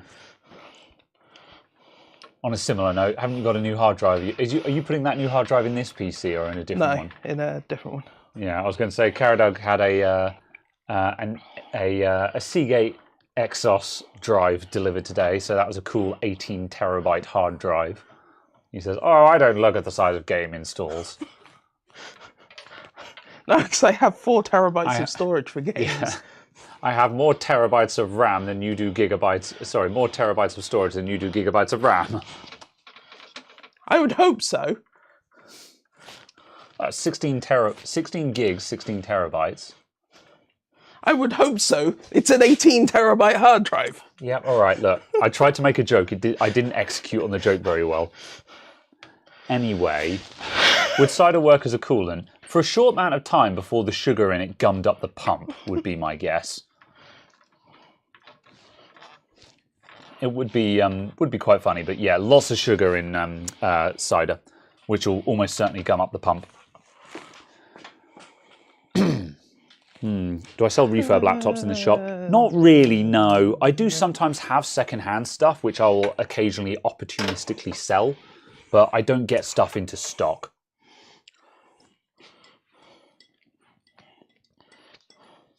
Worse on Xbox. Yeah, I heard about the disc being literally just a stub installer. And to be honest, I found that slightly funny, then incredibly disappointing. Yeah, like part of me is just like, I'm surprised that I thought that all of the discs were stub installers by now. But yeah, because at the end of the day, the fact, especially when it's just like a 200 gigabyte game or something like that, it's just like, look, some people don't have good internet. And, you know, a 200 gig download, they're going to be there for a week, you know, so they want to buy a physical edition so they can actually just put in the disc and go. Not to mention game preservation and stuff like that. Where did the splitters go? It's on the thing. Oh, you've already done it. Yeah. Cool. I pre-split it for you, or combined it rather. The fizz in cider should be interesting too. Depends on the cider. A lot of cider is either flat or very, very mildly fizzy. Most ciders are not particularly fizzy. They'll only be very mildly carbonated for freshness, is it? I don't know. Yeah. I want this on the other side, don't I? Oh yeah, I have a 1080 for sale, by the way, if anyone wants it. Oh, that reminds me, I need to see how many fans are on it. Right. Yes, it is the For the Win 3. Yeah, I have a 1080 Ti For the Win 3 EVGA on sale. £220. 220 quid if anyone wants it.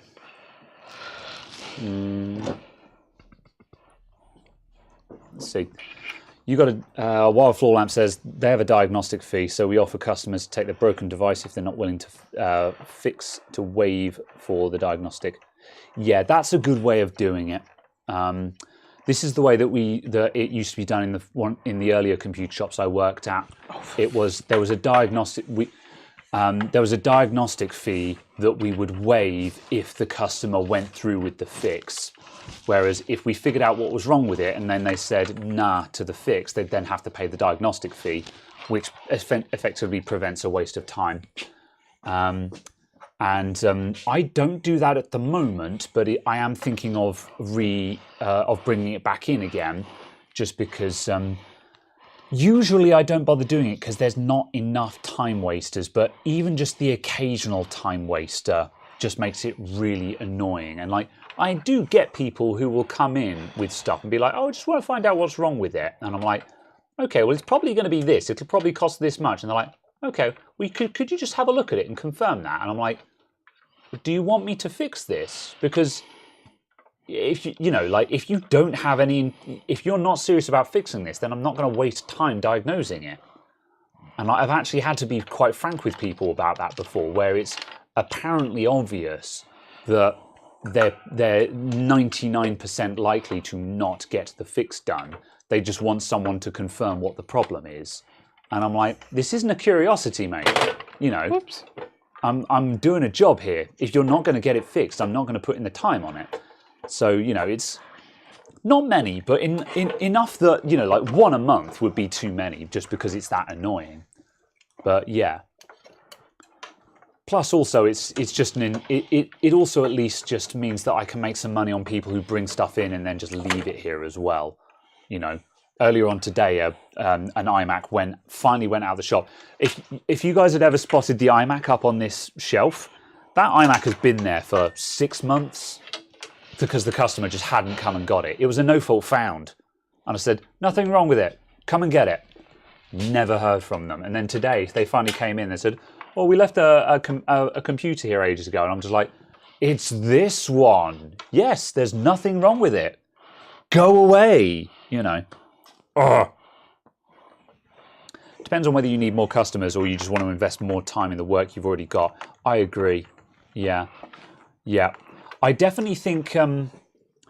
see, yeah, it depends. It's free diagnostics is... free diagnostics... asterisk, you know, because if you get the fix done, then it is free diagnostics. But yeah, I have to admit there is a lot of mileage in being able to say to people, it won't cost anything for us to look at it.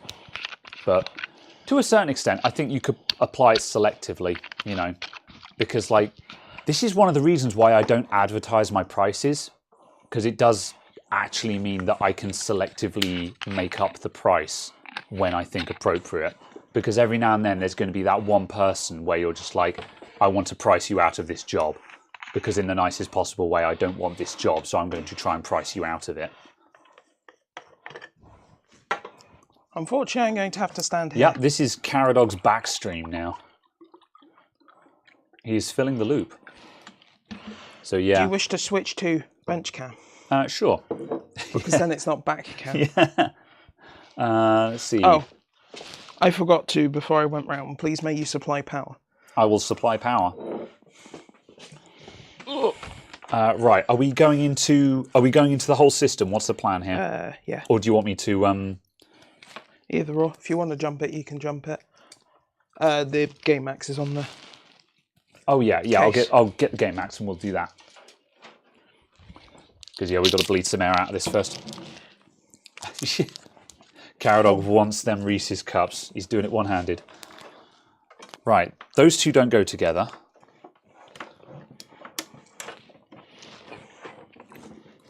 Right, let's see if this capo is going to work.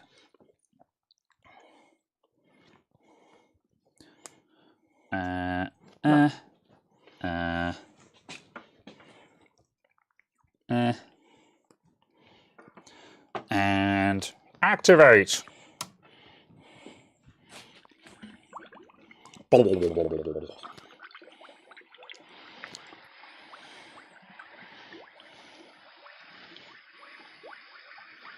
This is a lot easier on a bench, isn't it?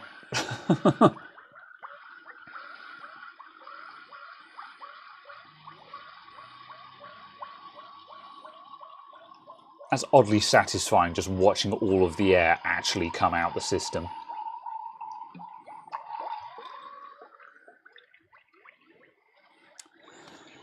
Do you know what the Aorus logo is? Well, isn't it like an eagle or something, or is it a tiger? I think it's. I suppose it would be an eagle because because they had the because the cars are the Gigabyte Aorus Eagle, isn't it? Yes. Do we get many argumentative customers? No, by and large, I very rarely have a falling out with customers, but also I can be extremely candid, or I don't know the word for it, but Rude. yes, also, but I can have a very specific demeanour that very strongly telegraphs don't, because it kind of just telegraphs you're not going to get a rise out of me. If you're here for an argument, I'm just going to tell you to go away, basically. And so most people just don't try it with me. So don't know how much of a skill that is. However, by and large, I very rarely have a full-on falling out with customers. So direct, yeah. Blunt, maybe.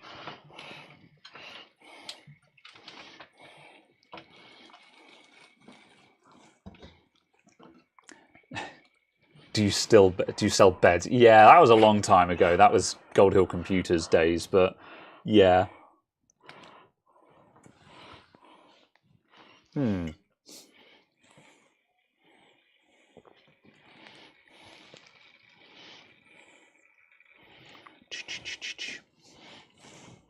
Can't take money if the device is not repaired. Ah! Oh, what do you need? Hold that. Okay. I'm gonna do. Yeah. Yeah, if the device is not repaired, however, diagnostics is a service. If you have identified the problem with the device, you have provided a service to the customer. You've provided them with knowledge and information that they did not previously have, and that is worth money. Now, Okay. my condition for that is there are a lot of computer shops out. There are a lot of cowboy outfits out there who I have. I've had customers come in and say, "Oh, I took it to such and such a place. They charged me their diagnostic fee and told me that it was dead." That's not a diagnostic, in my opinion. Now, if you can turn around and say, "We've looked at it, we've identified that it has a dead CPU as a result of this, that, and the other," then fine, okay, you can charge for that. However, if you're a computer shop that doesn't do board repairs and you just say, "Oh, it's a dead motherboard, mate," I don't think that's worth a diagnostic fee personally, because it's, that doesn't take. I don't think there's enough value there to warrant charging for. Whereas, if you've identified a fault that you can repair and the customer chooses not to get it fixed, Oops. still alive. If you have identified the fault, offered a fix, and the customer has not gone for it, then that you can full well charge diagnostics, in my opinion. There we go.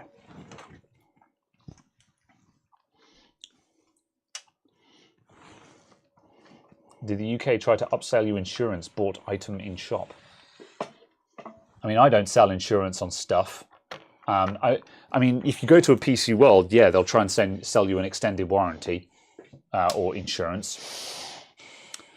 So yeah, that'll be a thing. It's dead for a fee is pathetic and daylight robbery. Yeah, again, it kind of depends. This is it. See, the problem is. Yeah, like I say, it depends on the level of work that the shop is capable of, because when it's a shop that doesn't know anything about board repair and they've just gone, "It's a dead motherboard, that'll be 40 quid, mate," I think that's a bit of a scam, personally. But then the problem is, what's the difference between a computer shop saying, "It's a dead motherboard, mate," but then a top-end shop saying, "Your CPU MOSFET has failed, killing the CPU, and that has rendered this laptop to be an economic write-off"? As far as the customer is concerned, that's the same thing. So that becomes very difficult to quantify then, I think.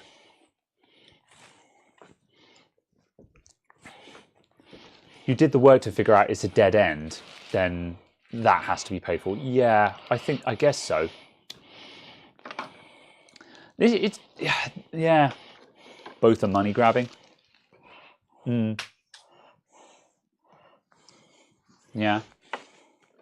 Well, in that case, I'm inclined to not spend any time. Yeah, I mean, in that case, it's a case of, well, the problem is you have to ask yourself, well, what's the alternative then? Because now, I'm not saying I would do this, but then let's say I took a hard stance on this. Hypothetically, if you brought your computer in, I'd be like, if you can't promise me that you're going to get this fixed, then I won't look at it. Because I could spend 2 hours figuring out the problem with it, only for you to just walk out without paying me. And I've just lost 2 hours of my life, which could have been spent doing something else. That's the dilemma.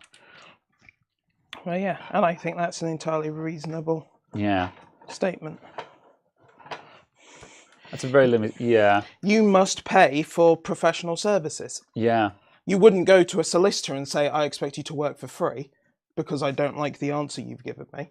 Yeah. You've still broken the law. The solicitor still says, you've done this illegally.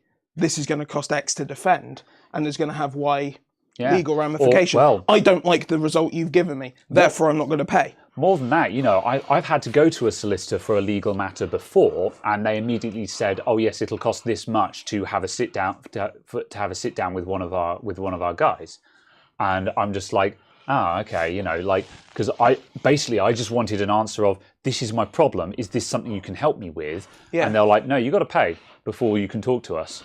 Yeah. And because essentially I was asking for legal advice, well, so I've got to pay for that. And it's the same thing. If you bring in a broken computer, you're asking for technical advice. Yeah. And technical advice costs money. Yeah, absolutely. So now, again, I think, and at the end of the day, there's levels of arseholery infirmed here, because as there are cowboy outfits who will quite happily, like, I've seen this a lot with printers as well, where I've seen this with printers where people have brought in a printer and say, I took this to X shop, they told me it was dead and charged me 50 quid for the pleasure. Can you help me with this? And I'm like, no, I don't fix it because I know it's going to be dead, and I'm not going to charge you 50 quid to tell you it's dead. Yeah. Because the 50 quid you've already paid already could have bought you a new printer. Yeah. You know. Obviously, it depends on what. Yeah. But there are computer shops out there that will quite happily charge you for basically nothing. And so that's the thing. Depends on what they've done, though, because obviously if they've gone through and they've spent time on it, they've looked at it, they've actually diagnosed a fault and gone, oh, okay, there is an issue with this thing. Yeah. Sorry, that's not something that's repairable. Yeah. See, again, it's still a case of if they've actually spent time on it, then sure. If they've literally just plugged the printer into power, gone, oh yeah, it says there's a fault. Yeah, no, that's 50 quid. Then yeah. But they're two utterly different circumstances. Yeah. One is the person has spent time. Yeah. The other one, the person hasn't. Yeah. And it doesn't matter what the end result is. You are paying for the time. Yeah. And if someone's charging you 50 quid for 4 minutes of work to go, it's broken, and all they did was apply power. Yeah. That isn't a professional service. Yeah. I think this is going to come down to the shop's ability to judge this at first sight. Because, again, taking the printer example, because that's an extreme example, for me, you know, if the printer comes in, I can just straight away say, this is not going to be an economic repair. I'm not going to bother charging my diagnostic fee because I can already tell you that this won't be economically viable. Even if I could fix it, it wouldn't be economically viable.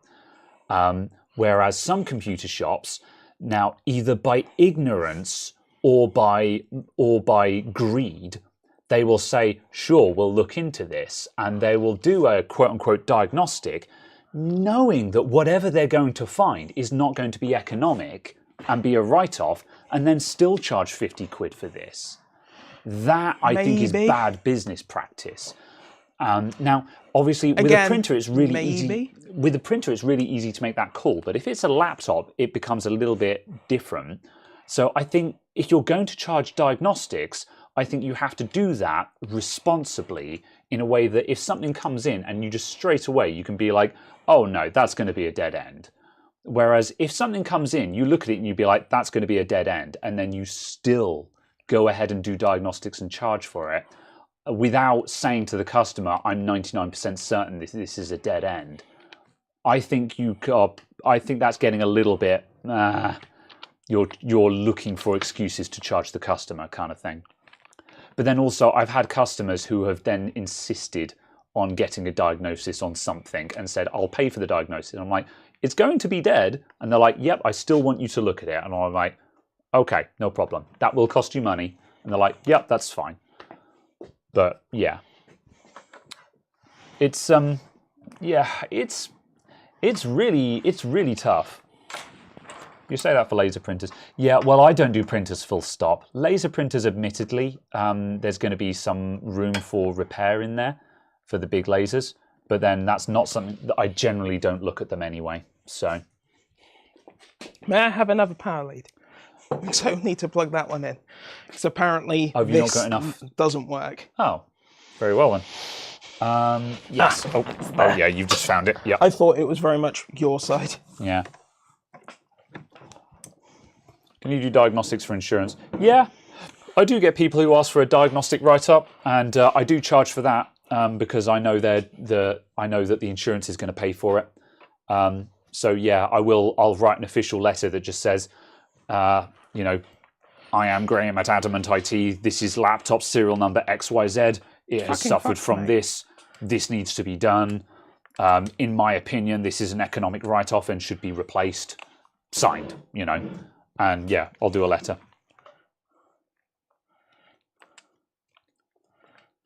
So yeah, it really depends. I think it depends on what kind of customers your shop tends to get as well, because depending on location, there are some shops that are going to get lots of time wasters.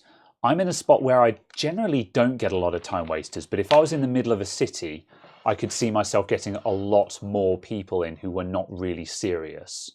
And would be coming in trying to get stuff, you know, yeah, people coming in with just useless junk, people coming in with stolen stuff. I don't really see much of that, but I'd imagine that if I did see more of that, I would probably be a lot harsher with my pricing in order to scare those people away and be like, no, it's going to cost you money for me to look at this. So if you're not serious, then go away, you know.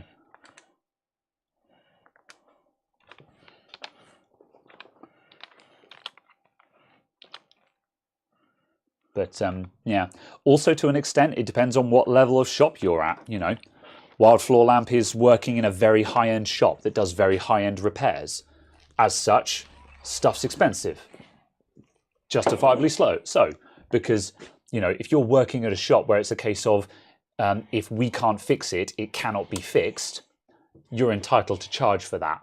Whereas if you're working in a low-end shop and you're doing basically assembly repairs, then you're not going to get away with as much because that's a lower level of skill, you know. How's it looking? Was it not... Something is very broken. Yeah, with the temperature sky high. Well, it switched off twice because it overheated. Oh, I see.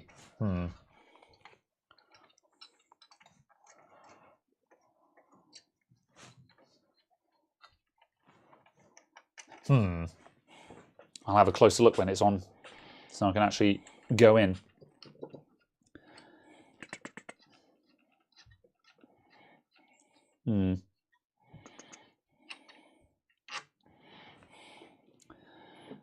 Yeah, PC world, definitely grifters. Yeah, certainly big shops like that will be.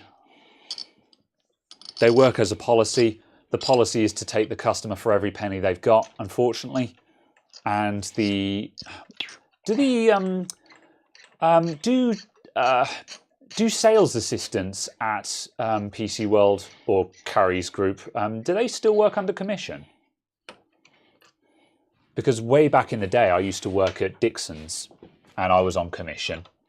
And I didn't like that job at all. I found being on commission very, very unpleasant. Because I was constantly having to make a choice between selling the customer the product that I thought was more suited to them and selling the customer on a product that I knew had a higher commission on it. And again, it was always about the upselling, and you just constantly had to twist people's arms into buying stuff that they probably didn't need.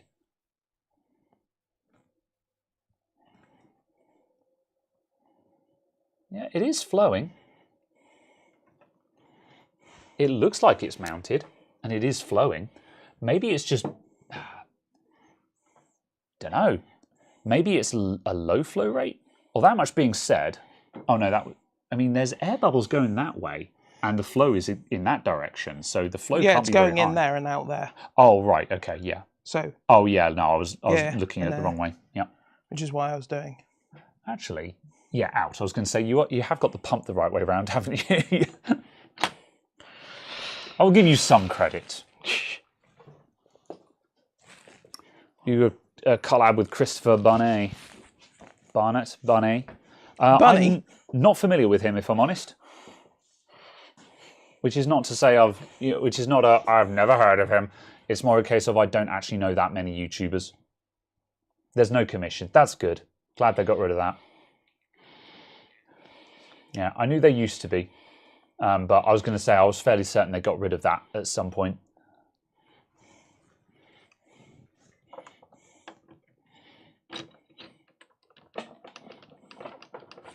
Whoop. Yeah, that's better. There's actual suction on that mount. I just put in a ridiculous amount of thermal paste. I see. So at the very least it will make a mess, but... Yeah, I mean, if there's too much thermal paste, then theoretically it should just ooze out, shouldn't it? Yeah. PC World's worst tactic is selling antivirus. Yeah, I agree. I think that's my main beef with modern PC World is just upselling the stuff you don't need, especially antivirus. Because yeah, like I mean, I don't know how it is these days, but for a good 2 or 3 year period, I would routinely have people come into my shop who just bought a really crap laptop from PC World, and they were like, "Oh, it's almost brand new and it's ever so slow." And it would be running McAfee or Norton or whatever the flavour of the week was. And they'd be like, "Oh, I've got McAfee on it. It cost me 70 quid." And whenever they would say the price they paid for it, each person would tell me a different value. Which I can only assume means that the people in PC World were just selling it for whatever they think they'd get away with that customer. And we're just making up the price. Because I heard everything from 40 quid to like £100 for a license for McAfee or Norton or whatever it was they had. And I'm just like, there's something not right about that. Yeah.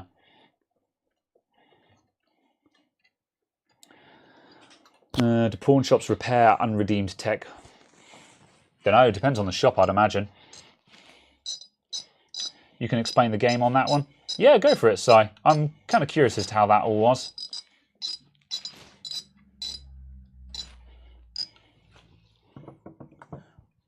All right, we're going again.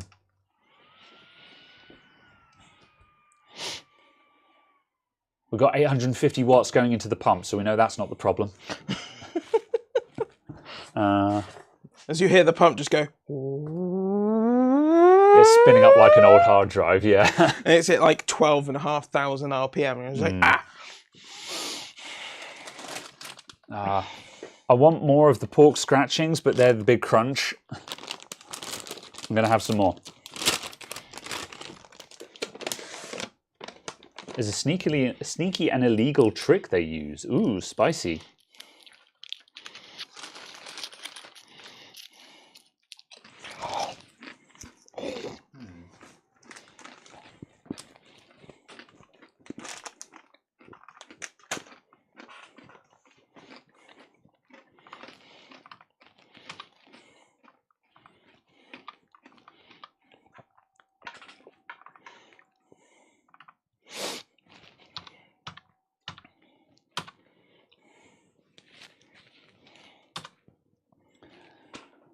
They're targeted to also sell the Know How Cloud, Yeah, there's a bundle of offers for McAfee that also include it. So you try to sell an £80 a year first to hit those targets too. And if that fails, you do. And if that fails, you do a deal with the customer and sell 40 quid a year or 20 quid without including it. Oh my God. Never tell the customer they're actually buying. I see, yeah. So basically, the reason why the price varies is that you're confusing them by mixing in a bunch of different services and just bamboozling them into buying a package that sounds like a good deal. It's worth noting, Know How Cloud is actually not terrible. I'm not saying it's better than OneDrive or Google Drive and so on. However, I had to do disaster recovery from Know How Cloud, and it was actually not an awful experience to recover someone's backup from Know How Cloud. They'd had it on their computer, it had been doing backups, and when their hard drive crashed, I logged on to Know How Cloud and I could just download the data. So, in all fairness, it does work. What the hell is Know How Cloud? Know How Cloud is cloud storage. It's like Google Drive or OneDrive, just a third-party one. So yeah, it's notoriously slow. Yeah, it was definitely slow, I can give it that. Yeah. Has Graham got the munchies? I've got the munchies, but also I've got lots of sweets in front of me. So we're sampling all of them.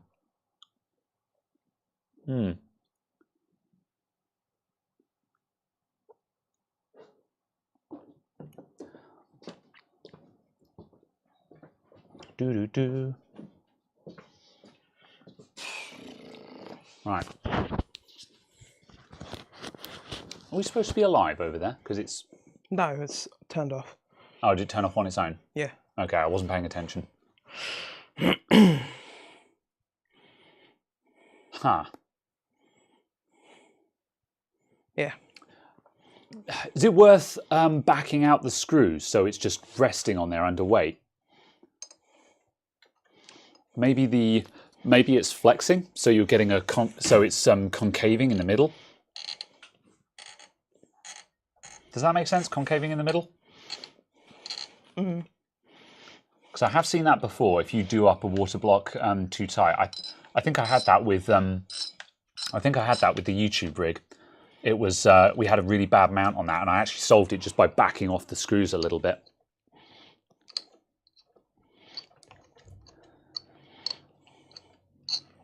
Because of the practice, less than 2% of people who bought Know How Cloud ever used it. Yeah, that doesn't surprise me. I see it installed on many on computers, but very rarely is it even set up, even if installed. You've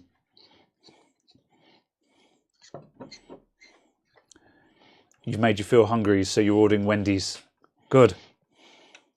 If I sent a customer to get their own laptop, send it to John Lewis for the 2-year warranty, tell them not to buy the extras. Yeah, Whizbits, that's not a bad policy. I've done that for people who want to buy Apple computers, because I don't sell I've no interest in selling a new Apple product in here, because there's just no margin on it at all, even from wholesalers. And so I did used to say to people, go to John Lewis, buy it from them with no extras, and bring it here, and I'll transfer your data. Because if you go to John Lewis, you get the 2-year warranty from the thing.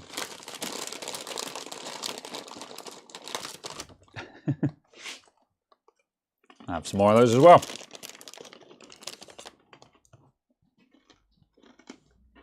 I'm getting my mute button ready so I can crunch. Crunch, crunch, crunch. Yum, yum, yum. Wild Floor Lamp says, I'll send you a bottle of Klenschneider and hope you took... Did I butcher that big time, or... Kleinschneider? It's more a case of if it's the thing I think it is from the conversation that happened prior. I hope you two are brave enough to try a drop on the stream. Is the shop address on the web appropriate? It is, Wild Floor Lamp. Yeah. If people want to send in stuff, the address is the shop address is on the website. But yeah, Katrina sent some. Was it hot before it conked out? So yeah, there is a fault with this system then.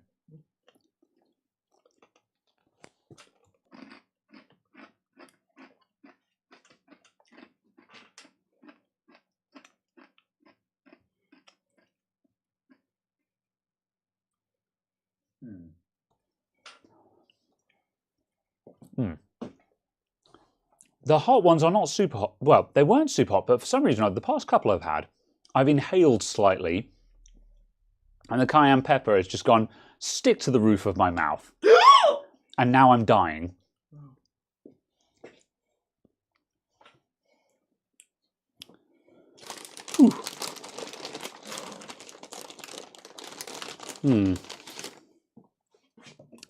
It means throat cutter. Oh no. I see. Did I ever tell? I mean, I've told Caradog about it before, but I'll say it again anyway. The story about my dad's firewater. I've told you this story, but yeah, I must have told you this story before. When I was a kid, my dad had an earthenware jar sitting on the windowsill in the living room for years, with a weird-looking German label on it. And we used to say to him, "What's this jar?" And he said, "Oh, that's German firewater." And he said, "If you've ever got a sore throat, you just gargle some of that, kill it dead." And you know, there is the setup, and that was there for years. One day, years later, when I was living at my dad's house, I was upstairs in my room, and I hear from downstairs this great hacking and coughing and whole nose. I get up and I go to the top of the stairs. I'm like, "Dad," I'm like, "You all right?" And I go downstairs to check that he hasn't fallen over and died, kind of thing. Stick my head around the corner, and he's over the sink, glass of water and all the rest of it. And he's like, "Firewater doesn't work," And I'm like, "You fool!"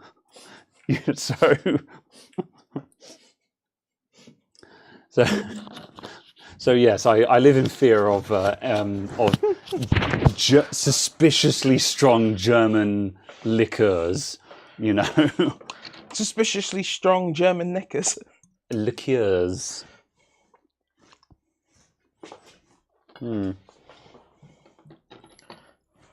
All right, what's the plan then? What are we going to do about this? Fuck knows. Yeah.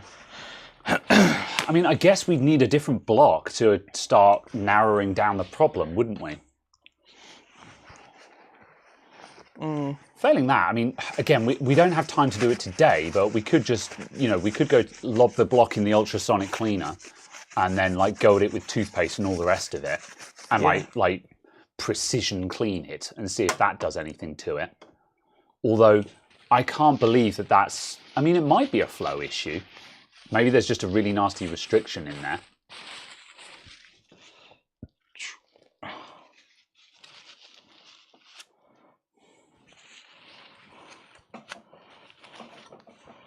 You understand upselling? When someone tries to do it, I politely say no. Yeah, upselling as a concept isn't necessarily a bad thing. It's when people are hard selling stuff, really, and when they employ tactics when they're upselling something that the customer doesn't need. Like if you're selling someone a camera and you follow up with an upsell saying, "Oh, I could also sell you a camera bag for that," and stuff like that. I don't think that's inherently immoral per se. However, when you're tricking someone into buying a load of products and services that that they don't need or they don't know how to use or is just not suitable, that's when it gets really stingy.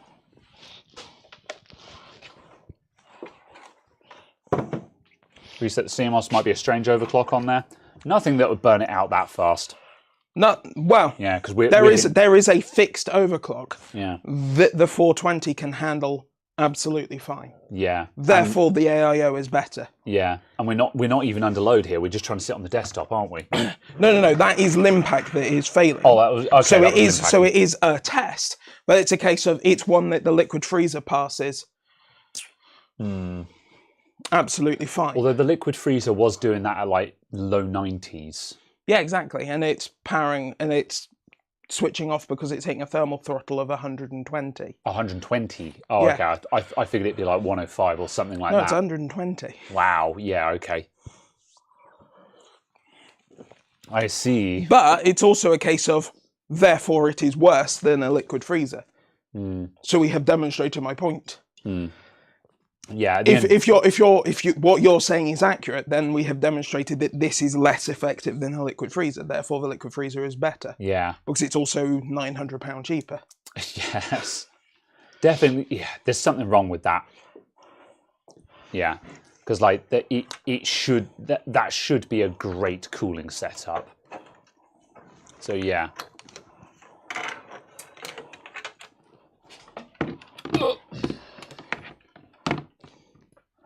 I'm going to move this power supply out of the way. You will stay there.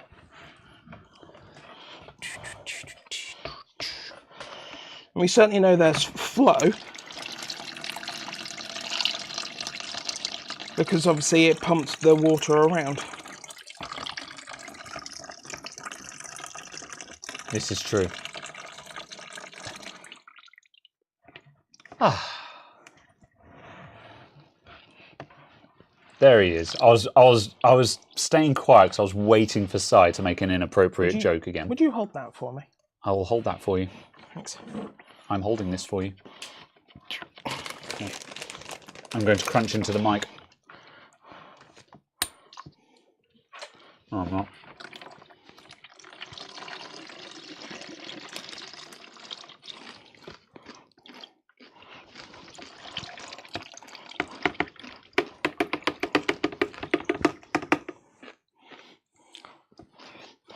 Right.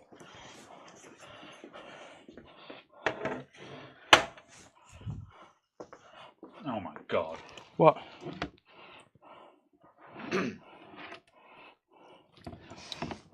Wild floor lamp. Quote, "Let me post this again so I can get your consent to send you poison.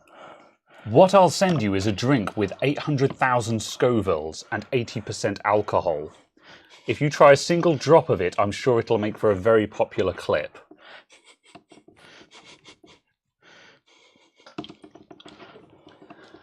Content!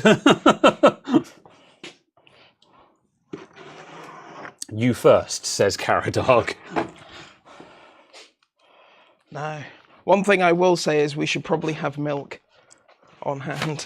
Yeah, I would prepare for something like that. I'm kind of curious just to see what would happen. Yeah. What's my objective here? Can you dry that off? Okay, Because yeah. I'm going to remount it. Oh, it's peeing on me. I don't know how. Because it was in a bucket and there's a hole. So it probably filled up into here and stuff. I see, because yes. it was fully submerged. There are no actual operating parts, but...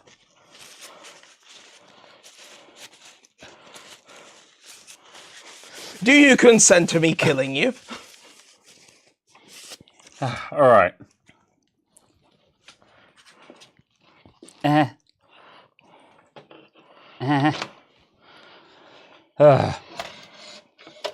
agree. All right.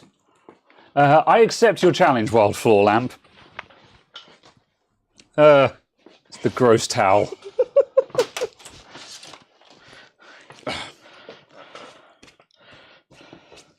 Fine. All right. Ice cream is the antidote. Yes, ice cream is what we need. So, if you want to giggle, Tom Scott on Tom Scott Plus did his own version of Hot Ones with with the dude from Slow Mo Guys, with Gav.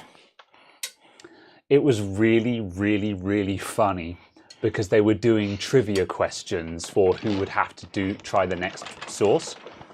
So they were just doing tortilla chips with hot sauce as a poor man's version. Yeah. And they would have to answer a trivia question, which would be like a really distance from between the Earth and the Moon kind of thing. And it was whoever was closer, and just trying to be within the correct order of magnitude kind of thing.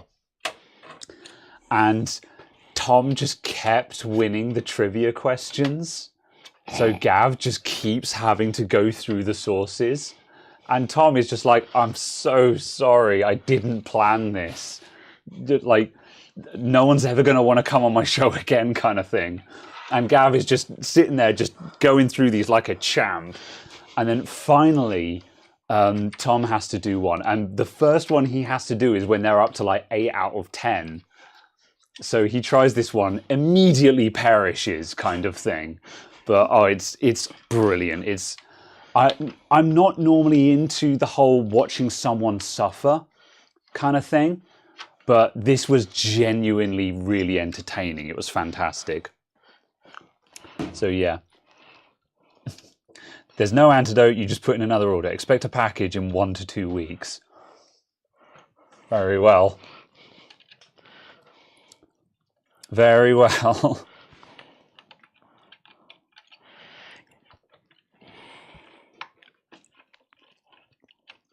Well, you... All right. What's the plan? Oh my God, can you get that bloody thing on that bloody thread? I've also possibly done that up slightly too tight. There we go. Please get that sodding thread to engage. It is piloted. Thank you. Right. What's the plan? What have you done? Taken the rad out, so we can demonstrate there is not a flow problem with the rad. Oh yeah, yeah, that makes sense. Because there was more than enough thermal mass. Yeah. Could it be something to do with the size of the fins in the rad being smaller? Yeah. Yes. What? Sorry, non-existent. It was like, could it be something to do with the radiator? So I started reading that out, and then I was like, yes, we have now removed the radiator from the loop. So we are now testing if there's a problem in the radiator. Yeah, it doesn't matter if the radiator can cool the water or not, because there was so much water. Yeah, there's not enough time for that water to heat up like that. Yeah, like an AIO doesn't heat up that quickly, let alone a custom loop, which is going to have twice the amount of water in it. Yeah. That's one of the powers of custom water cooling, is that they generally have a lot more fluid in them. So you've just got that much more thermal mass. Because obviously this entire reservoir is probably more than a CLC. Yeah, maybe. Yeah. Yeah. Turnip Gaming. That's the wrong cap. Turnip Gaming followed the device, contacted Microsoft support, requested warranty repair. Yeah, as I say, it sucks to have to send something back, especially for a minor fault. But like I say, that fault will get worse. So I would try and get that sorted out while it's under warranty.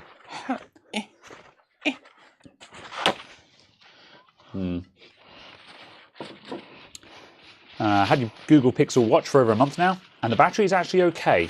Easily lasts a full day and only takes 50 minutes to charge. Oh, that's kind of interesting, because that seemed to be the big problem with the Pixel Watch, is that the battery on it sucks. So it's interesting if you're actually getting on okay with it, although I'm not really interested in any other smartwatch until I can get at least an easy 2 days on it. Fuck. Because it's easy to say, oh, it's fine, just take it off every night and charge it overnight. I'm like, yeah, but like, what if I'm away for a weekend and I'm off charge for an evening? You know. Ooh. Ooh. Old man noises.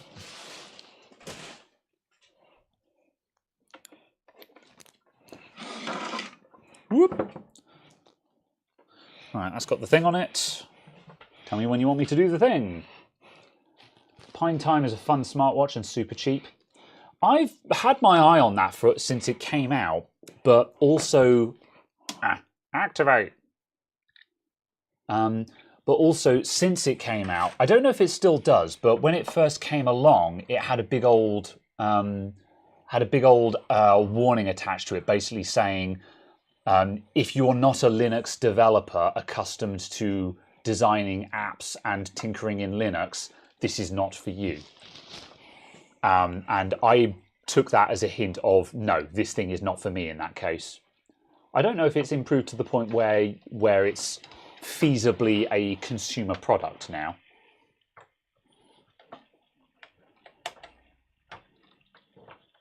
Still rocking a Pebble Time, 5-day battery. I seem to remember liking the Pebble when it came along, but also I feel like the Pebble doesn't actually have a lot of functionality, does it? Like, can it do like notifications and stuff like that?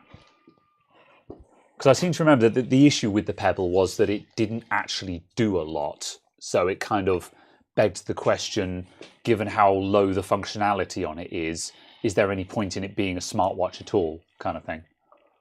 Two incompatible words, Graham and Linux. Yeah, quite frankly.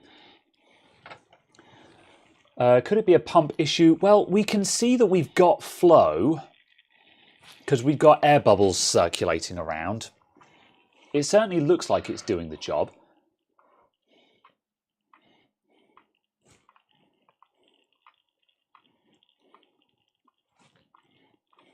I assume this pump is set to maximum speed on the fan header.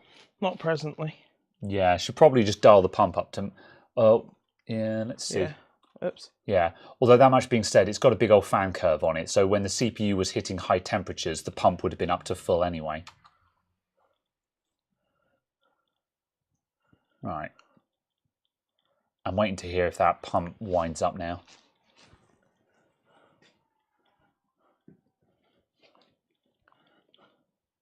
Huh.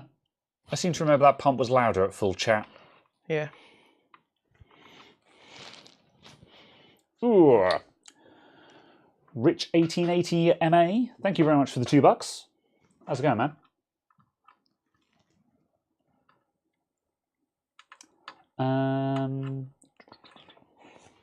Notifications, caller ID, media controls, and a weather watch face I use all the time. That's pretty good, actually. Yeah, that's fair. Yep.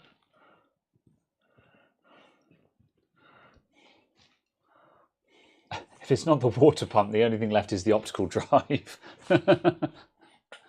Well, the only other thing left is the block.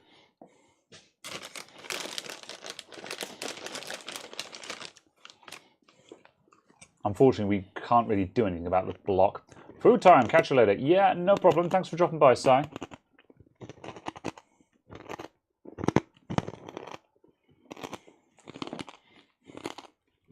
Yeah, we've definitely had issues with... I've had issues with the pump not being right before, which was definitely causing flow problems.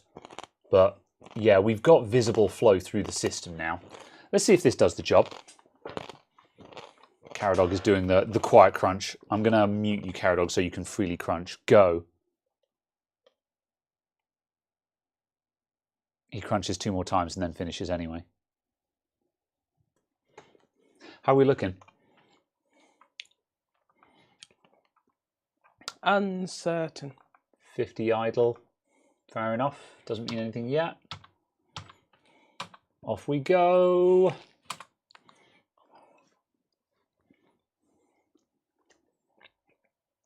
No. Oh, wow. That was like a flash overheat, wasn't it?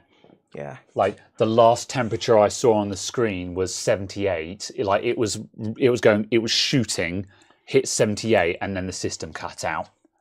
Yeah, it flashed 109. Oh yeah, I didn't even spot that. Yeah. Yeah. Yeah. It has to be the block. The block is just not contact. Then like the problem is that amount. I mean, there's obviously some contact there, but either there's no decent flow, or there's just a massive contact problem under there. Mm. It's just a question on what you do to fix that. I mean, if nothing else, though, this certainly explains the lackluster performance of the system, doesn't it?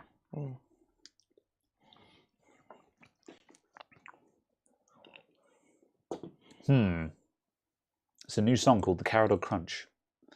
This is a 5950X, this CPU, with a big old overclock on it. JD says, buy a better block. Yeah, JD doesn't like EK. Yeah. But that's the thing, regardless of if you like EK or not, this is incorrect. It doesn't matter if you think EK make good products or not. This is not functional. Yeah. Which is faulty, not to be confused with bad. Mm. No way of putting a flow pump on the pump outlet. Yeah, we've definitely... I mean, the bubble literally does that for you, because there's a bubble just here. Yeah. There's a bubble there. When the pump is on, it's pushing down towards the block. It's very much forced into the block, and then when the pump turned off, it came back round, which is exactly what I'd expect. Yeah. Is it actually worth getting an upgrade from a 3800X to a 5950? For gaming, I would say no. Depends what you're doing, really. It's worth upgrading to 5th gen. Yeah. I wouldn't say it's worth going to a 5950X. No, the 5950X is not a gaming CPU per se. Yeah. It is very fast at games, but it is not a. It's a workstation CPU. You will get the same gaming performance, basically, out of any 5000 series from the 5600 up. I'd be looking at a 5600X, 5700. Yeah. That sort of order. Yeah. The block does have a flow direction, and we are going in the right direction. Wet sand the cooling block on a plate of glass.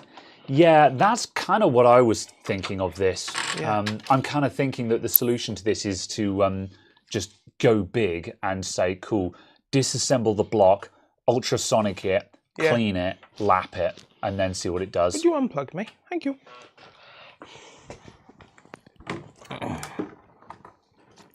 But yeah, I mean, we've definitely proven that it can't be the pump because we can see that there is flow. Yeah. And if there was bad flow, we'd be getting some cooling, but we've got basically no cooling so far as we can tell. Yeah. So it has to be a mount issue. Like the thermal paste pattern looks fine, but yeah, we're certainly getting reasonably decent contact on that front. There's something going on with that. Yeah. I mean, I think ultrasonicing the block is the next step. Yeah, probably. Ultrasonic followed by some really vicious cleaning stuff, and just take it all down to copper. You know, and I know I said earlier on, you know, that's not necessary. However, that's not necessary assuming that the block works. Yeah. However, this block is not functional, so we need to do something to figure out what's going on with that. The pump is a D5. So it shouldn't be any questions of, shouldn't be any issues with the pump at all. It does bear mentioned, well, I mean, we do hear the pump run. It's not super loud, but then again, if there is an issue with the block, then the block will also be acting as a restrictor, and that will also limit pump flow.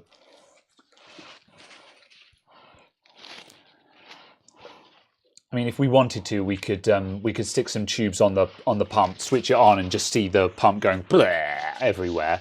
And there's not a doubt in my mind that we would see that.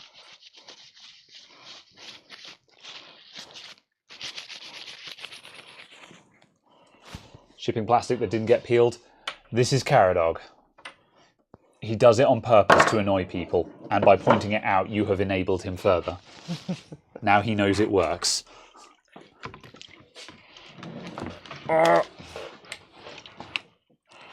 This is an EK D5 PWM 938-00001. I see. 6085C2007. Apparently it's a class F. Whatever that entails. Yeah. Orun says, who needs cooling? You want maximum temperature on your PC to heat your room. That's the fun bit. Cooling does not eliminate heat. It just moves it somewhere else. So it doesn't matter how much you cool your computer. The same amount of heat is going into the room. You have green on your EK. And also, I can see the peel. You're welcome. I mean, I'm not, but, you know.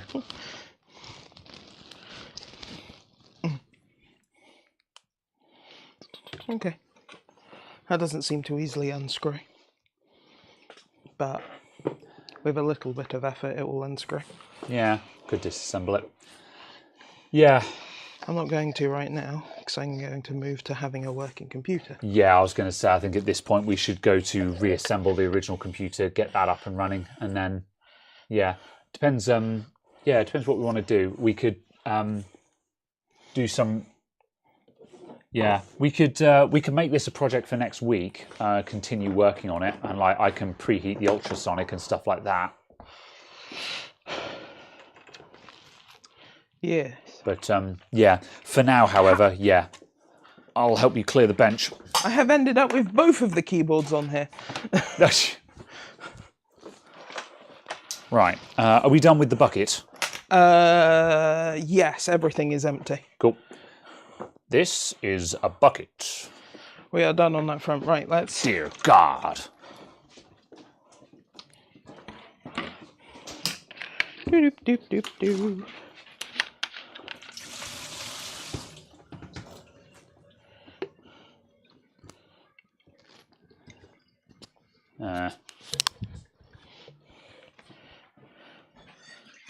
Lovely.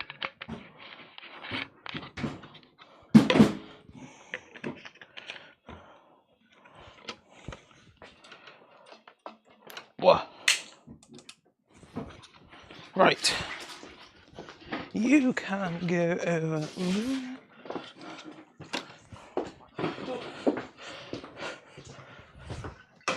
Indeed. Glycol fingers. Yes. Sticky. My sticky fingers get into all the places. Okay.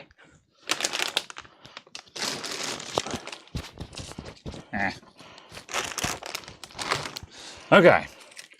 Oh God, now we need to... Right, that's all Arctic. That's to go with that. Cool. Rubbish. Cleared. Very good. All right. That can go on there. I'll come and... Right, anything else coming off the bench? I need to lift this. Actually, that can stay on there, can't it? That can stay on there. Yeah, you want the card, don't you? I'll take you. Cool. That's that. That can go. Cool. Can go. Hold on. Coming back on. I just want to put these on there so they don't get misplaced. Yes. I'm going to use the bathroom while you do that. Very well. I will put those bits onto those bits and these bits onto these bits and so on and so forth until the parts are in a position where they will not be lost. There we go. Good. Right. We are done with you.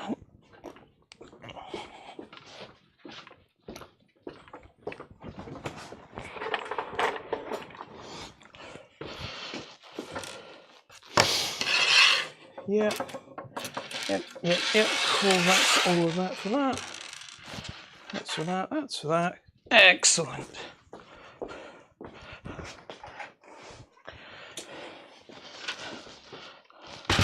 Now the question is, how do we fit a 420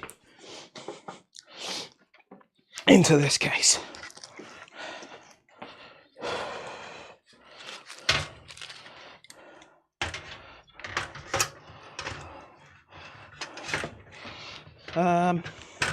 With difficulty.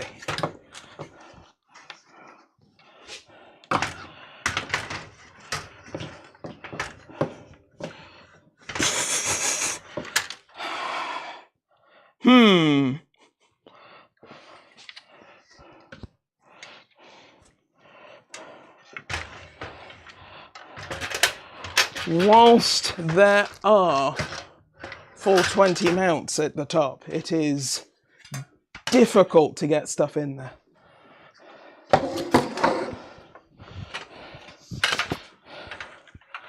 Take that out before I mash it. I return. Okay, right.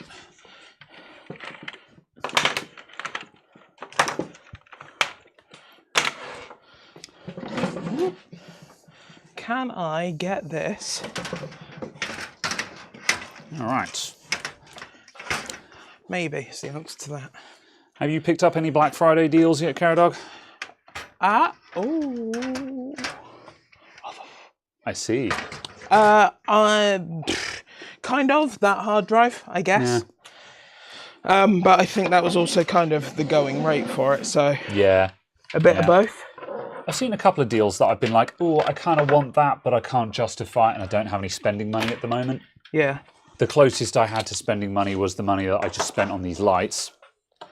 Yeah. But even then, I had those accounted for by some other money that I just made. So, but annoyingly, I've seen a couple of things where I'm just like, that's a good price. If I had some spare cash, I would buy that. And like, I'm seeing some SSDs come up at good prices, but I don't have the money to just drop on stock at the moment, which is a bummer.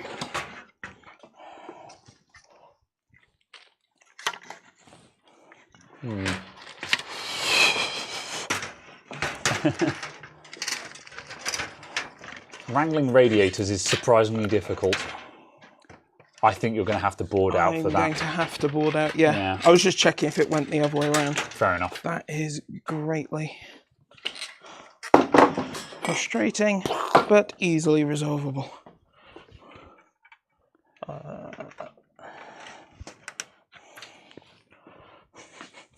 It's okay, it's me. There are 6 screws. $22 2TB SSD. Oh yeah. Yeah, that won't come through. Always a shame. Every now and then you'll see a deal like that, and you'll put a load in, you'll be like, oh, I got it, before it disappears, but they get you somehow. They don't let that stuff go. Let's see, what do I want to eat?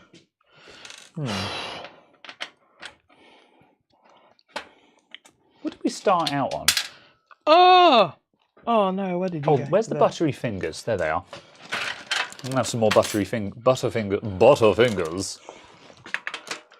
Or we could Britishize these. We could British them and call them butterfingers. Do not.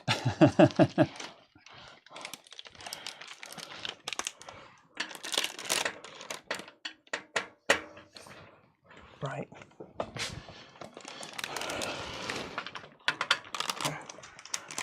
Any FTT coins laying around? What's an FTT coin? Is that just crypto?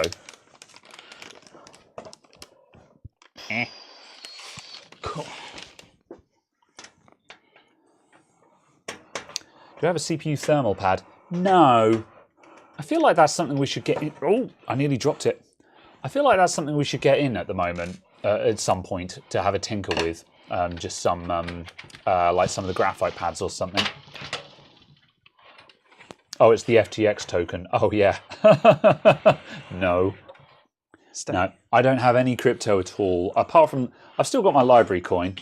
Probably worth bugger all again now. But I have that because it generates passively, not because I've actually invested in it.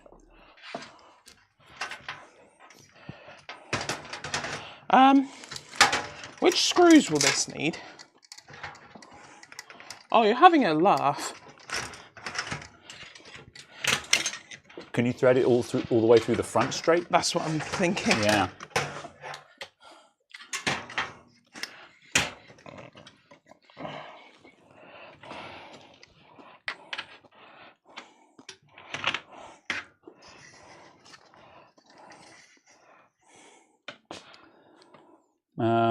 Bear Tech, does White Bear show up in the chat? Don't know. Say something under White Bear.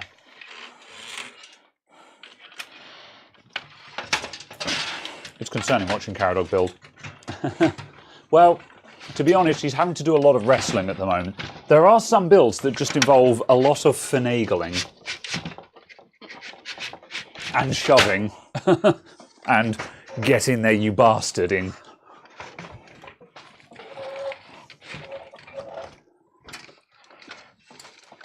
And me just sitting there going, I don't think I can help, but, you know, I'm here for you emotionally.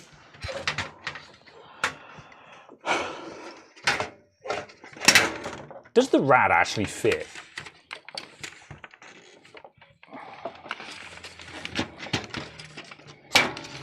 I don't know. This is a tough one. Oh, hold on.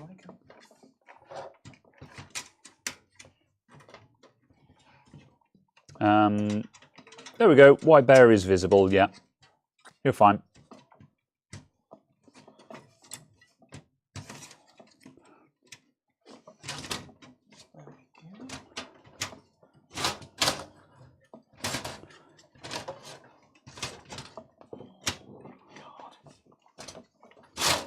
Oh no.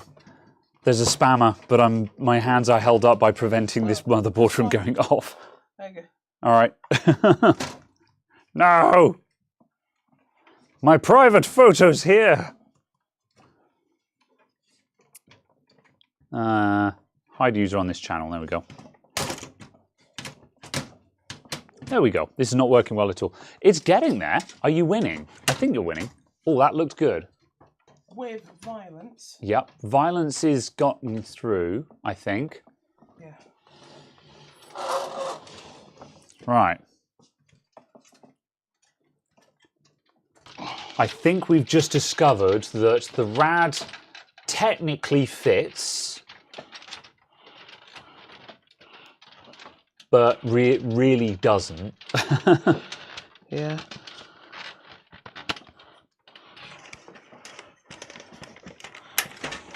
Yeah, I've re-enabled Caradog's mic. I muted it for a moment just while he was doing the main wrestling.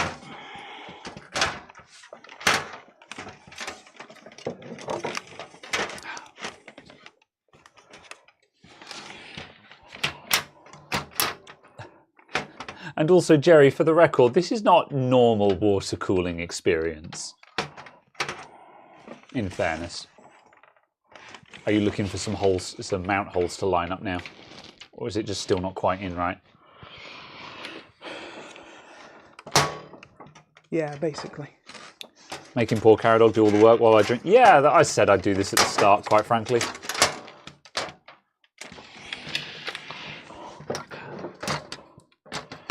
I'm just sort of sitting back and being like, man, that looks like really hard work. I'm glad I'm not doing this.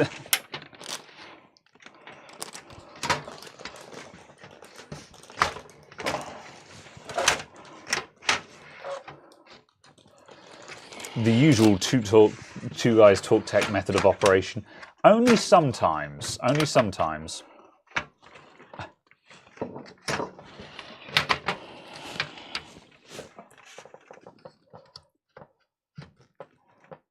Okay. Oh. Is this the point where you realise that you are not lined up with any rails at all? Also just the fact of... Oh no. There we go. Did it. Yeah, so that will do that. Which will mean we'd need to long screw those two because it'll have to sit at an angle. Nothing. So yeah. Are we good?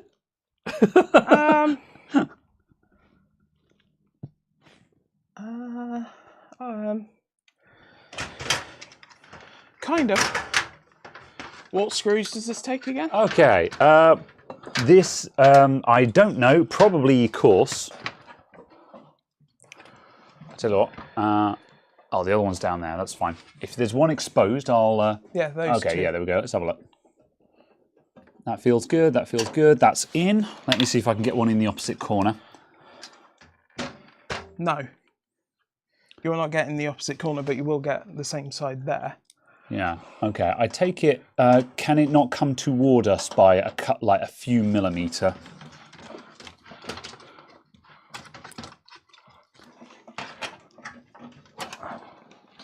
Oh, that's good. Everything. That is absolutely everything.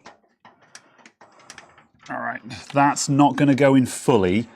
It's engaged, but I'm basically pulling the top of the case down. Yeah, there. it's fine because you can also engage there. Yeah, I'll see if I can get.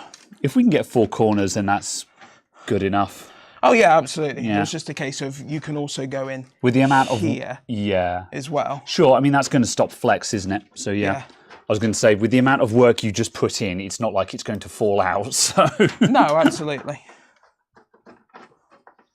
But yeah, sweet. Now if we can take that corner, yeah, there you go. This is the point where we discover that it doesn't clear the VRM heat on the motherboard. Which I think it will, because this is a very tall case. But that would be really, really, really funny. Do you want me to hold, or are you good? If you wouldn't mind holding that like that. All right. What's going on with chat while I do a holding? Oh boy, look how much room there is. That's ridiculous. A lot of room is the answer to that. Oh, I've got it caught. Fuck's sake. Bigger hammer required. What do you mean you've got it caught? Caught on what? I got the I/O panel caught. There's I a little see. tab, and I had it caught on there. Righto. I don't know what you are. I also don't care what you are. You are getting unplugged. Now try 480 rad. Yeah. You wanted to swap to an AIO, you convincing us otherwise. This is not a normal experience. There you go. I am very much fitting in a AIO that is the wrong size. This case is actually very old, and although it's dimensionally large enough, it was not designed to take this radiator. This is also a very wide radiator and very thick radiator. Yeah, there we go. So, like... Under normal circumstances, you wouldn't have this experience. Like... Where's the EK rad? Is it on the bench down there? No. I don't know. You moved all of that stuff. Nothing to do with me. Oh, it's there. Ah, there. Yep. Just because this is a thick boy custom water cooling one as well. Yeah. But it's still a case of this is thinner. Yeah. Than the liquid freezer one is. This case was designed to take a 360mm rad, but not a 420. Yeah, and like it's got the screw holes for it, but that's also because it allows you to offset this way. Yeah. And have the clearance here. Yeah. Not because it's...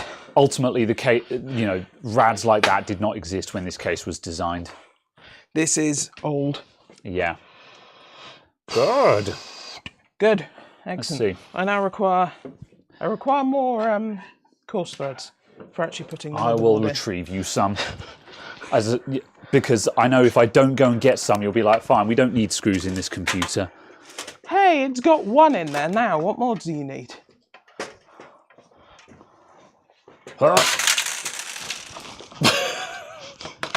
That's fine. That was not nearly as bad as it could have been. If I had slipped just a bit more, that could have been a full disaster. Cool. Are you standing on any screws? No, you're not. All right, that's fine. Only a couple to the floor. There's a few underneath the computer case as well. We're still good. We're still good. It's all good. It's just a little broken. Right, where were we? Someone was asking about the new Lianli. Oh yeah, Quentin Stevens said, have you seen the new Lianli with the top that's removable for radiator and fan mounting? Yeah, is that the... So that's the LANCool. Is it the LANCool 3 that does that, or does the new 216 do it as well? Because you're saying it's a new case, I'm guessing you mean the 216. It's also a case of it's the same party piece that Fractals have been doing for years. Yeah, with that. And like the LANCool 2 can do it as well, so it's not new per se. I don't know. The LANCool 2 can do it. That's good. Yeah, LANCool 2 has a removable rad mount. Because, just otherwise, that's how I got the EK in there, because I can pull out the EK Octopus. Oh, yeah. With its... Oh, yeah, but that's the front. Yeah. Yeah. Sorry, I meant the top. The top of the case just comes. Yeah. On the Fractals, you can just basically take the top of the case off. Yeah, that's right. Yeah, they've done what they've already got on the front, but for the top. I think it's a great idea because it gives really good access for building in. I think it's pretty cool. I like the look of the 216. I just don't feel like I need to buy one because I already own a LANCool 2. It's because the 215 and the 216 is basically the poor man's LANCool, which is not to say it's bad. If anything, it's the LANCool, but without. If anything, it's the LANCool without the bits you don't need, because the LANCool has got like tempered glass on both sides and stuff like that, which is two-sided glass is dumb. I've got two cases with two-sided glass on, and I think they're both dumb. However, hypothetically, blah blah blah. That is not going to go in. But yeah, what's the problem? This is not going to go in. Oh, I see. Oh yeah, you just got to reroute a cable. Yeah. What's it caught on then? Because it went in before. the radiator. Oh, I see. The front panel cables run here. Yeah. Are you taking the shortest route over there? I am taking a route. Yeah, because like you only need another 10 millimeters or something, don't you?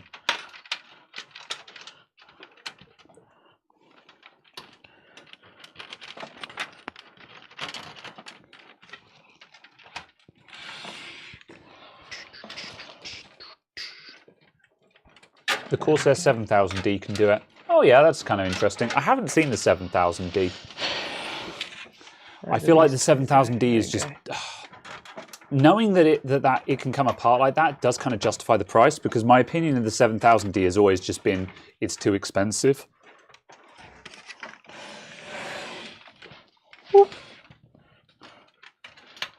Difference between the Landcool 216 is far cheaper than the others. Yeah, definitely. The 216 is really good bang for buck.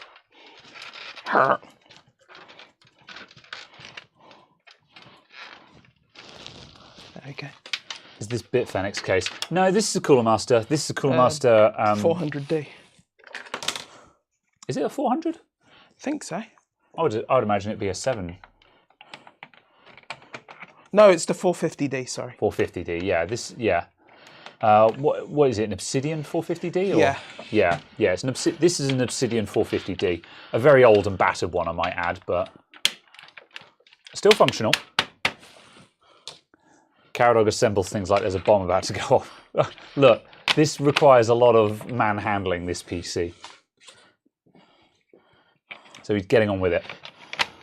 Ah! Get in there. There you go. I'd be very worried if this is how he handled a bomb, to be honest. 215 is good, but with custom water cooling, there's not enough space for a lot of radiators. Yeah, the 215 is not a big case. It's a mid-tower. Yeah, if you're looking to do custom water cooling, you need to be in a big boy like this. I'm going to have the crunch.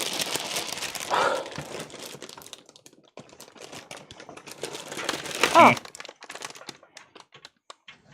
Noises.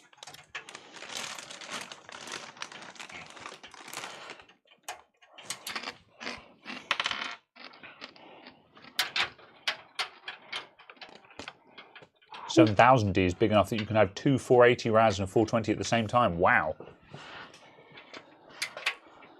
That is unnecessary. Yeah. I think cases like that... That's kind of cool, but yeah, cases like that are for show PCs, basically. Yeah. They're not for something that you would... They're not for daily drivers, in my opinion. I mean, obviously you can buy one and use it as a daily driver, but I think it's overkill. I won't have to eat for a week for this. You know, we've opened a lot of things, but I've not actually eaten a lot of things. I just wanted to try and sample all of them and just be like, ah, this is cool. I'm actually going to drill through these over the course of the week.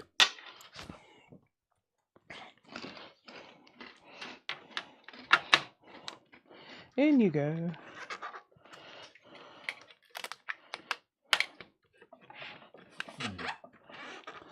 There's a 1,000 subscriber on it. Not yet. The 100,000 subscriber video has been delayed slightly because I didn't have some B-roll footage that I thought I had. So I need to recapture it. So yeah. Soon TM. I'm hoping to finish it this weekend.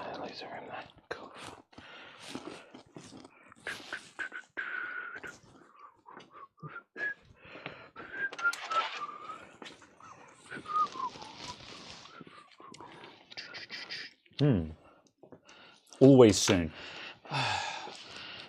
Yeah, but also no. Shut. Oh, I forgot to take a PCIe power off of the test bench. Oh yeah. Hang on a sec. I'll get under the bench. Bollocks. What's that? The screws for the Ah. for the liquid freezer. You said it was VGA you needed? Yes.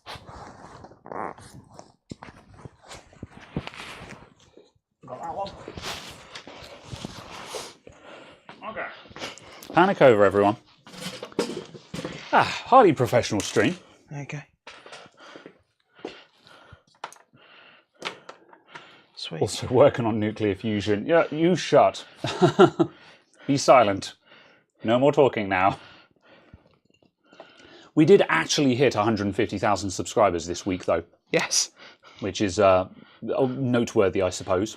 Like, the actual number has ticked over now, so that's kind of cool, I guess. It's not one that I would normally, like, I didn't do a celebration or anything for it, because... Oh, no. Oh, no. Are you okay? Can you make it? Let me know if you need any of my dainty girly fingers in there. There you go. No, my concern is just the power cable going into the fan. Speaking of subscribers, what was the video that caused the numbers to explode? It was the... so the video that caused everything to go big was... Yes. It was Board Repair Basics, How to Do Voltage Injection. That video is actually privated at the moment because it had misinformation is a strong word in there, but it certainly there were several things in there that were incorrect and needed clarifying. So I'm making a better version of it. However, that video demonstrating how to do voltage injection, and as well as that, also a video that talked about DC bench power supplies, which is still live. Those were the two videos that went viral, which caused the snowball effect. So yeah, it was those two basically. As I said, I want to redo those two videos. I want to do those two videos again, just to clarify some things in them, because also that's the thing. It wasn't that long ago, but I feel like I've learned so much in a very short space of time. So yeah, lots to update. Typical men inserting something injection, indeed. Let's see. Fender says, I'm torn between a RX 7000 GPU and or an RTX 40 series. Well, the answer to that is to wait for the 7000 series because they're imminent. December 12th are the first ones, if I remember correctly. Really? Oh, that's still... Yeah. Well, no, actually, that's less than a month away, isn't it? Yeah. Yeah. Or that is... Yeah. Oh, it's the 19th now. Yeah, 3 weeks. Yeah. Wait for the Radeon 7000 series to come out, and wait for the benchmarks so we can see what's actually good. That's the first thing. That's the first thing to say. Really, is just yeah. What have you already got is the question as well.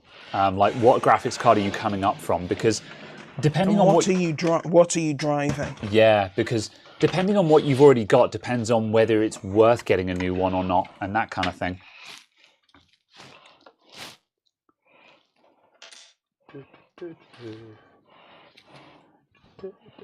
You've got a 1070. Yeah, yeah.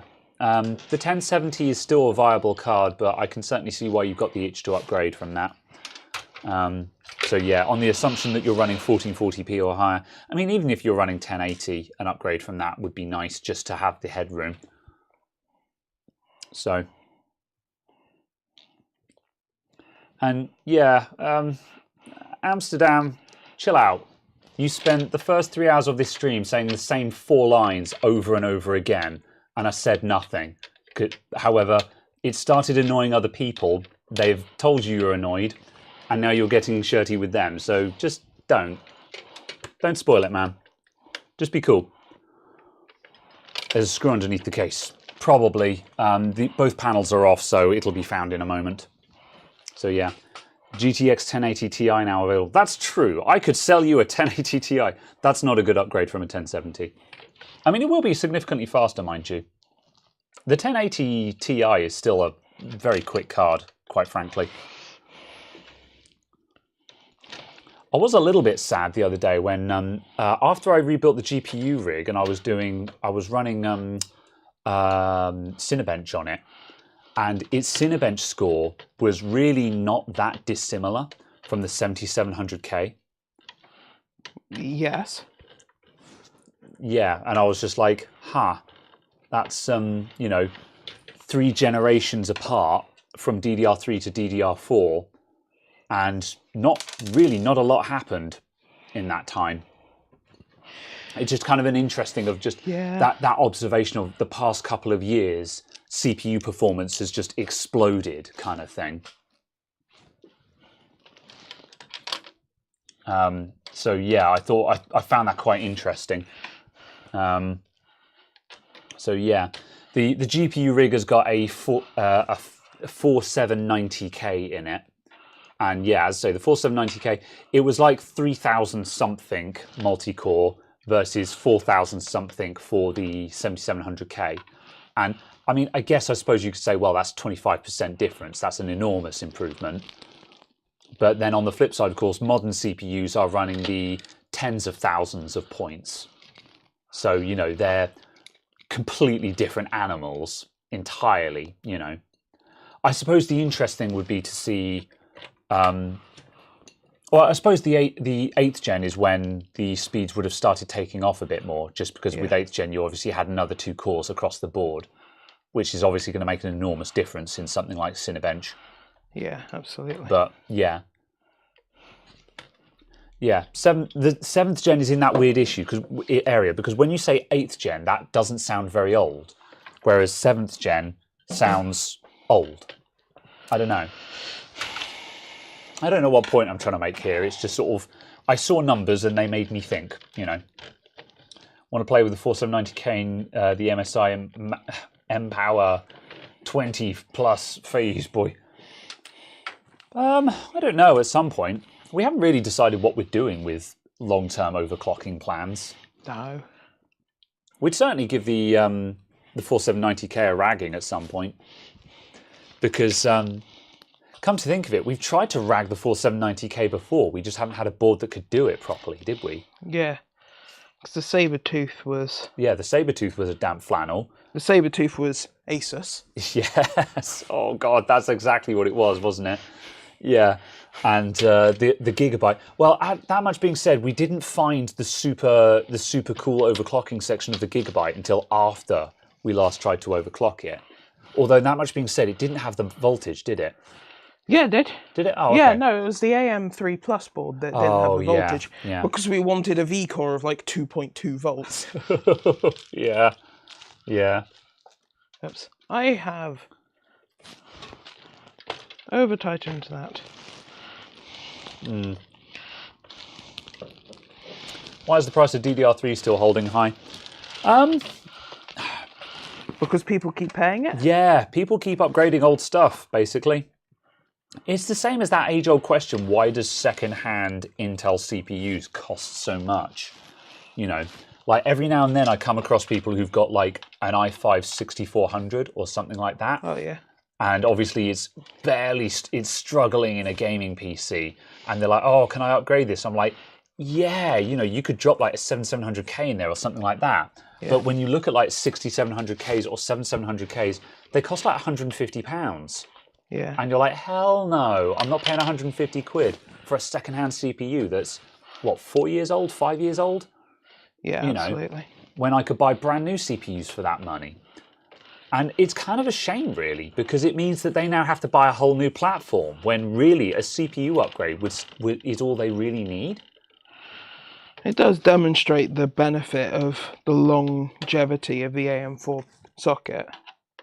Yeah. Because obviously if you'd bought a 1600 or a 1700, you could have gone up to a 3600 for £190, £200. Yeah. That's it. And had a massive improvement there. Then in a couple of years' time, go up to a 5600 or 5600X and gain another 20% on top again. Yeah, as long as you don't mind navigating the BIOS upgrades for AM4. Well, yeah, but if you're going to 3rd gen anyway, you literally just upgrade to the latest BIOS. Yeah, absolutely, yeah. But it was just the fact of needing to do a BIOS. Because, you know, at the end of the day, a lot of average users find BIOS updates scary, basically. Because there are an awful lot of people who are apparently technical individuals who say, never update your BIOS. don't do BIOS updates, and I'm just kind of sure, maybe 40 years ago. Yeah. When you're updating your BIOS by aligning the moons of Jupiter. Yeah. Yeah, it is kind of a bummer. You know, I do still see people who are just incredibly superstitious about a lot of things PC, and I'm just like, you're not wrong, but that's really not a problem. Yeah. You know, and that's still a major issue where people say stuff and you're like, this isn't incorrect, but you're worrying about it way too much.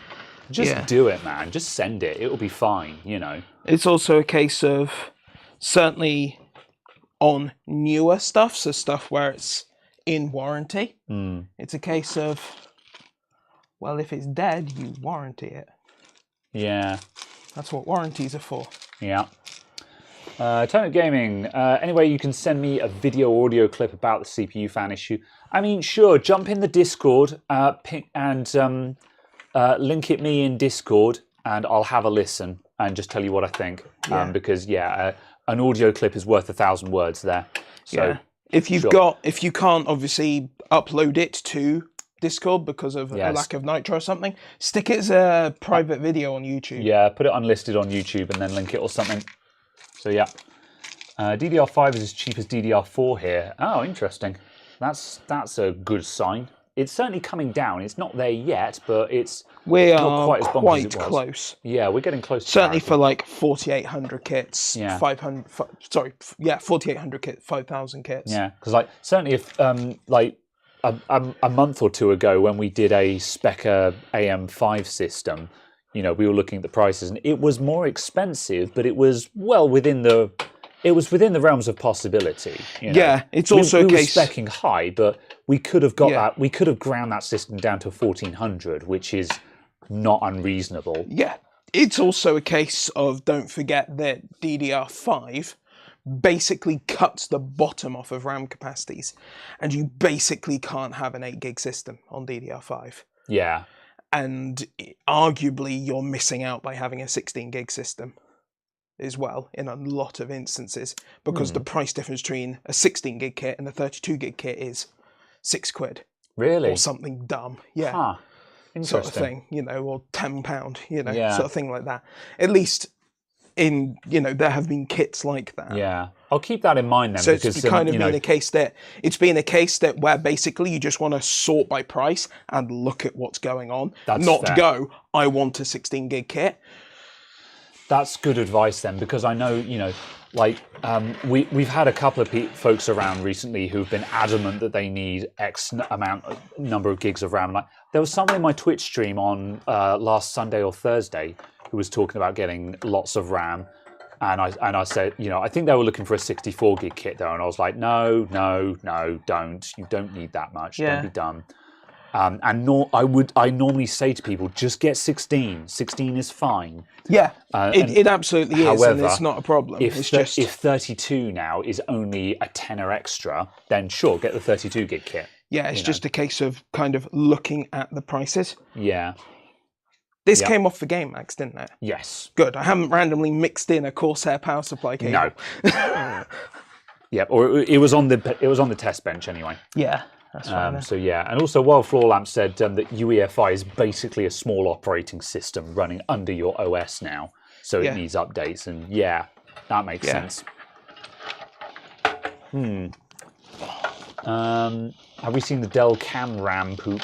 No, I'd heard about that, but I've not read anything about it. I'm not sure how much I care, because it's Dell.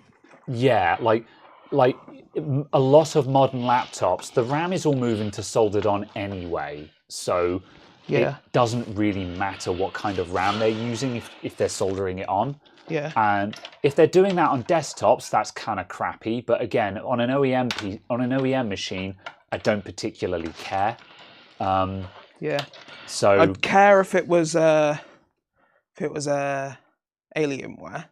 I guess. But beyond that, they're an Alienware desktop, but I could see them doing it on an Alienware, because Alienware is filled with all their other proprietary nonsense, and they use proprietary motherboards. So. Do they have XPS desktops? Yeah, XPS desktops are still a that thing, kind of line. Yeah. You know, the XPS line, not Quadro. You know, they're workstation ones and things like that. Precision. You know, they're like the top end of each category. I'd be disappointed if it was in that. But for like the £300 Office box, its service life is sit there, be an Office box for 8 years, get shredded. Yeah. Like, I haven't looked into... I need to actually read up on it and find out what is it and why are they doing it, basically. Because the reason why they're doing it probably dictates where we're likely to see it. What are you looking for? Where have all the PCI power cables gone? I mean, there's one immediately on the bench there, and there's more on the end of the bench there. And then this is SATA. Yeah. This is Molarx. Molarx. And this is SATA. Okay, there's one. You must have taken the others off the power. I'm just like, what did I do with this? What have I done? I see. That's my confusion. I'm just like, what? This isn't single side hold down. No, it's not. Let me have a look and see what's on la bench.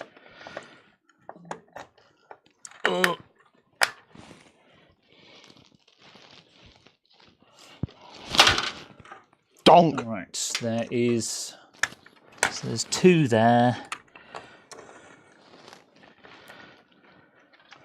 You've got 1. Yeah. So we're missing. So we're missing 1. Oh dear. What's the pro? I can't see it. Oh, there's a peel on it. Yeah, thanks. I hate it.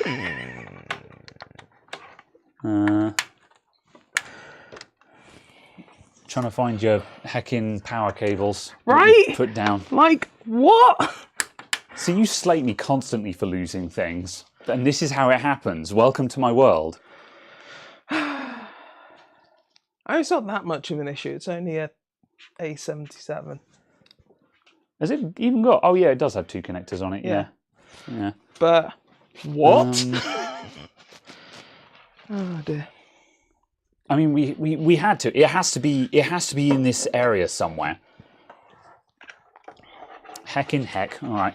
I tell you what. I'm just going to pull one off of the thing for a sec. Oh.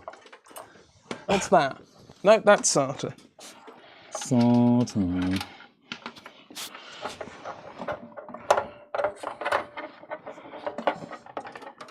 You go the other way around. Okay. Oh, come on. All right. There's a thingy. Excellent. The other one will turn up and then I'll chuck it on the bench. At the end of the day, it's in the room somewhere, so it'll show up again. Exactly. Yeah. Let's just... Ugh. What? Okay, right.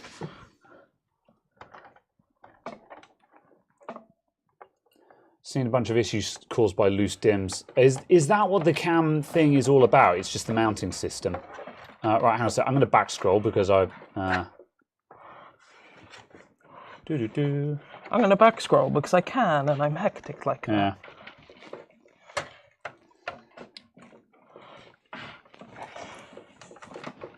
Good. Dell is now selling a laptop with proprietary RAM in it. LTT did a video about it. Oh, okay, that's interesting. Yeah. I mean, again, considering that a lot of laptops have got soldered... Although that much being said, Dell were one of the last standouts for not soldering in RAM. So I am actually kind of saddened by this information. This is my SSD. So, yeah. I'll have a look into it just because I need to educate myself on that. But, yeah. But, yes. Oh, no. I'm going to scroll to the bottom of the chat and get going. All right. How long have we been unwatercooling this system? Oh, God, yeah, we're at the 3:30-hour mark. Well, we took the water cooling system out and then we spent a couple of hours testing it and discovered that there was a problem with the water cooling system. We're fairly certain that the water block is goosed. And so we had a look at that, tried to fix it, failed to fix it. So now we're just rebuilding the PC with an AIO in it, just so Caradog has a functioning PC. Because this is his work rig.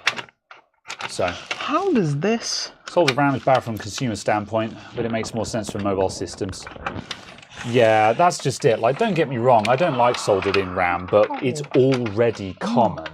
So if moving from soldered RAM to a proprietary RAM is kind of a case of, this is no different to where we already were. We'd already lost the ability to easily change the RAM. So not saying it's a good thing, just saying it's not actually meaningfully different from where we're already at. Cam isn't proprietary, doesn't mean anyone else will use it though. Yes, this is true. And it's designed to be thinner. See, that's kind of interesting, because if Cam gets adopted and it's thinner, then it might be the answer to soldered RAM. This might be Dell turning around and saying, you know, look, we don't want to solder in RAM, but there's only one, but it's one of the few things that's preventing us from making our laptops any thinner. So we're going to switch to this standard, which still allows the RAM to be removable. It's that, or we solder it in. So to that extent, there's an argument to be made that I'm not saying that Dell are doing us a favour, because the other solution is the fact that maybe things don't have to be impossibly thin. Maybe the thickness of a lot of modern laptops is completely fine. You know, like here is just a typical, oh, that's a HP, but still, here's a typical 15-inch laptop. Modern 15-inch consumer laptop. You know, it's just thick enough that they can still put an Ethernet port on it with the little flappy down jobby. And it's like, it's fine. It doesn't need to be any thinner than this. So, and every time, it's the same thing that happened with mobile phones. They keep saying people want thinner and thinner phones. It's like, we don't. No one has ever said, I want it to be thinner. I mean, lighter weight may be, but yeah, no one is asking for thinner. Yet they keep saying, well, that's what the market wants. I'm like, no, that's what you're selling, so that's what people buy. It really, like, I'm kind of skewing into a rant here about that endless cycle of manufacturers saying people want X, and I'm like, no, you're making X, and because you make X, people buy it, and therefore you're interpreting that as a demand. But that's not a demand, that's just what you're selling. And people will buy what you're selling because it's the only thing they can buy, if you see what I mean.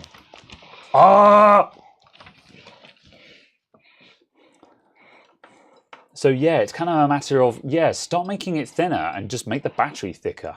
Grr. You like chunky laptops with illegal for aircraft batteries. Yeah. There's way too many laptops that I open up to find just empty space inside. And I'm like, why is this space not filled with battery? There's a lot of empty space and a 43 watt-hour battery. That's enough. That's good enough. So yeah, if this CAN format is enabling laptops to be thinner and still have removable memory, fine. I will accept it, you know. But yeah, fore size didn't matter, ports mattered. Yeah, what happened to that, man? And just people just don't care about it, and that's what frustrates me. No one cares about the ports until they need the ports, and they're like, oh, well, I can't connect this HDMI monitor to my £2,000 MacBook. And I'm like, no, you can't. You've got to buy a $30 dongle for that. Stop being poor and having HDMI monitors. The future is USB-C, old man. I don't know. There's not a lot of USB-C monitors that I would actually want to own. A lot of them seem to be a bit hit and miss.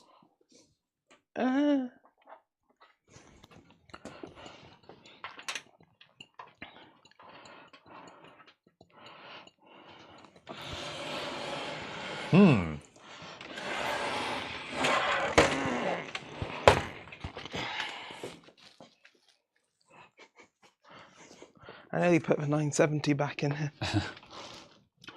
Camera's designed specifically to overcome the aforementioned performance limits of sodium while reducing the Z height and routing traces. Yeah. Your favourite laptop you resell is basically a Pentium SoC device with a tiny, tiny board. Like 75% of the space is filled up with battery. It's weak and not upgradable, but it'll be fine for like 3 years. Yeah, I'm not a fan of SoC laptops. If it's fine, then sure. How much is it? Would be the question, I guess.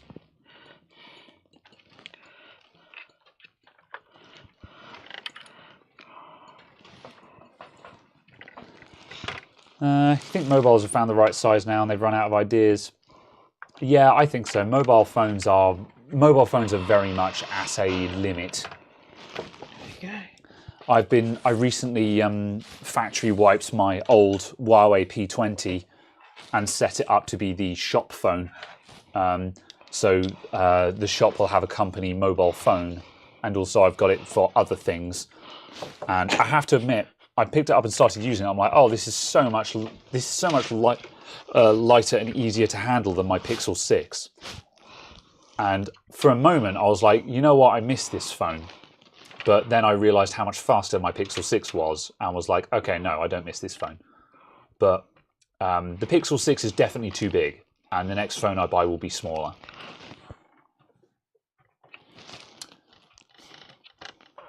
I don't dislike my Pixel 6 per se. However, yeah, it's definitely, I definitely would prefer a smaller phone. Google subsidizing Chromebooks? I don't think so.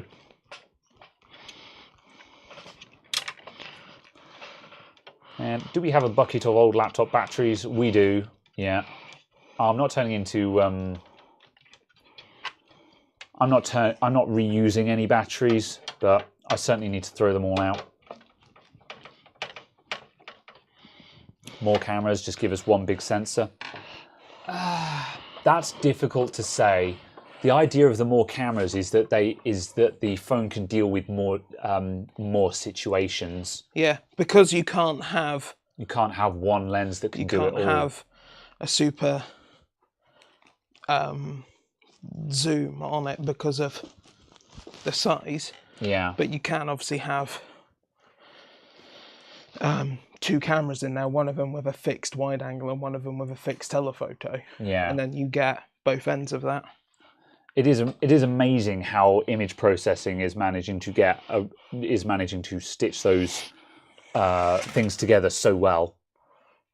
Yeah. Although one thing that I will say that I've been telling people for a while now is when you're taking pictures of things, you will often get a much better picture if you go to 2x zoom on a modern phone and then just pull back from the subject.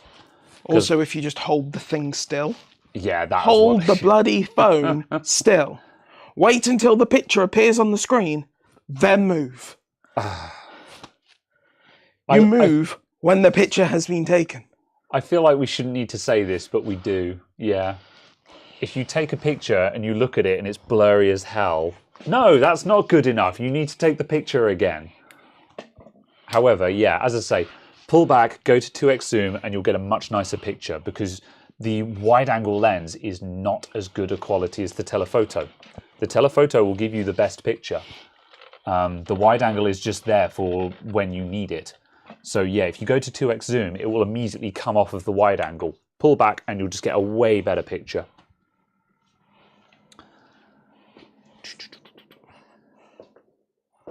And Waterfall Lamp says that the cheap laptop is €350, so about 300 quid. Yeah, 300 quid cheap and cheerful laptop. That seems reasonable to me. Yeah. SSD and 8 gigs of RAM, I hope. Although I'll be surprised if you can fit that in at €350, but we're getting samey, and the only selling point is the camera and the beautifying photo software. Yeah.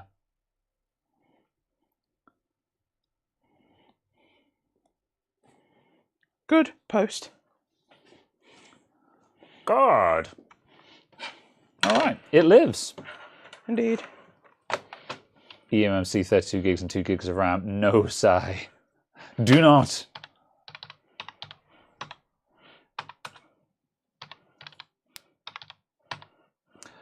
All photos are now 16:9. If people have got their camera set to that, like my Pixel 6 defaults to whatever, is it 4:3?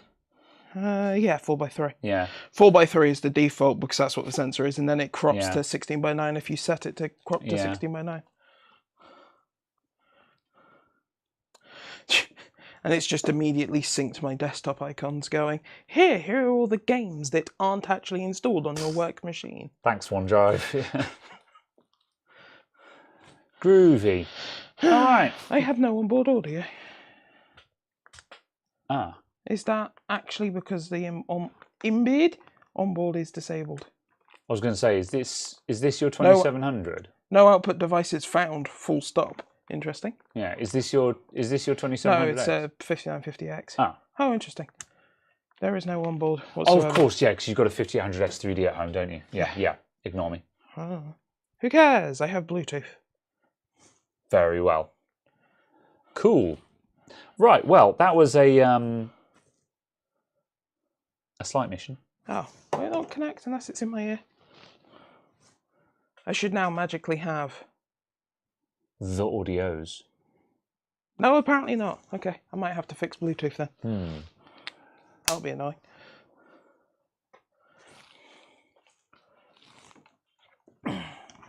Pass. Unless you've got to pair it again or something like that. Let's see. Oh no, Bluetooth's there. Oh, odd. Whatever. Software things. Yeah. Resolvable. Look at all the RGB. I have the RAM I was slot just gonna RGB, say, I have the RGB pipe, I have the Yeah. PCI Express RGB. This is actually a small RGB setup. There could be more. We'll convert you, yeah.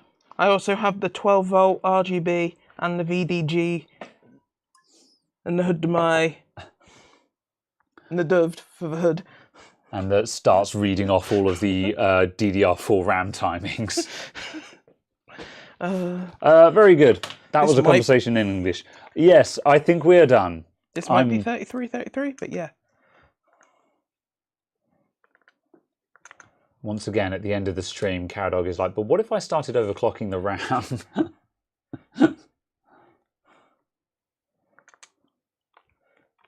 Ah, yes, the TCAS, the TRCD, the TRP to the TRAS, the TRC, the T.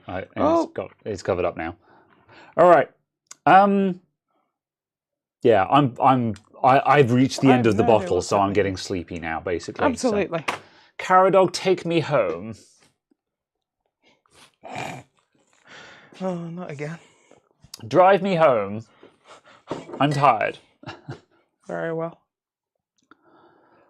We need to do the live RAM OC for one day. Yes, actually, yeah. Like, did we talk about this? About me bringing in my PC and you showing me how to make my RAM as good as it can be?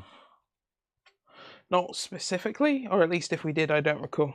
I would like to do that at some point. Me bring in my PC and you just be like, obviously I might have crap RAM and we might get nowhere. But if you just sort of say, okay, look, this is what you can do to try and get the most out of the RAM you've got. You know, here's what we can do. Yeah, absolutely. The first thing, surprisingly, is completely ignore your primaries. Sure. Shockingly. Yeah. Because I've heard these things, but yeah, I don't know where to start and I'm too lazy to go and read up on it. So yeah, that would be kind of interesting if we went through it all. So yes.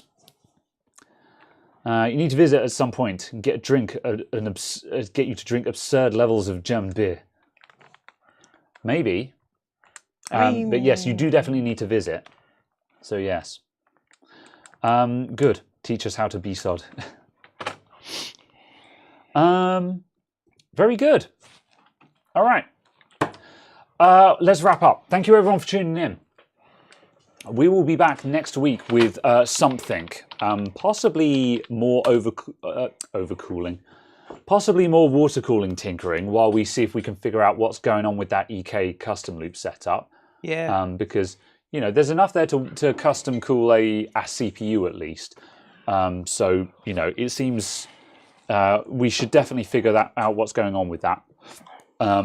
Even if we end up just buying a cheap Chinese water block to compare against. Yeah, absolutely. Like just buy the cheapest Chinese water block we can find. Because it's a case that, as far as I'm concerned, there was no problem with the pump or with the rad, because that was fine, wasn't it? Was absolutely fine. Yeah. This was at 180, 200 watts. Yeah. And doing hotspots of like 65. Yeah.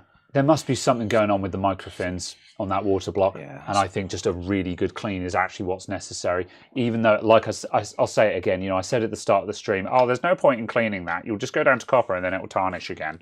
Yeah. But clearly in this case, something does need to be cleaned. So yeah, we'll try that out. So yes, we will, we'll have a look at things. Thanks for tuning in, everyone. Mr. Who, yes, you've missed everything. I'm sorry. However, the VOD will be up shortly, so you could watch that. But yeah, we're basically done. Right, we are very much done. Yeah. I'm out of here. Thanks for tuning in. We'll be back next week. I'll be live tomorrow, 7 p.m. UK time on Twitch with more Elden Ring. So if you want to watch me face tank bosses, I will be there at Twitch. Is that a command? Yes. Nightbot is slow. That's not there bad. It is. I'm doing 8 megabytes a second over Wi-Fi. With no antennas, yeah. Yeah, that's not bad. Fair enough. Oh well, thank you everyone. See you soon. Bye. Thank you. Goodbye. Oh, where's the RGB mode? Oh, RGB finale. Yeah. Slight RGB. Oh. All right, Carol's going to go and turn off the light. It's not over. It's not over. There we go. All right. Now it's over. RGB. Goodbye. Bye. Oh no, I made the thing really small. Accidentally zooms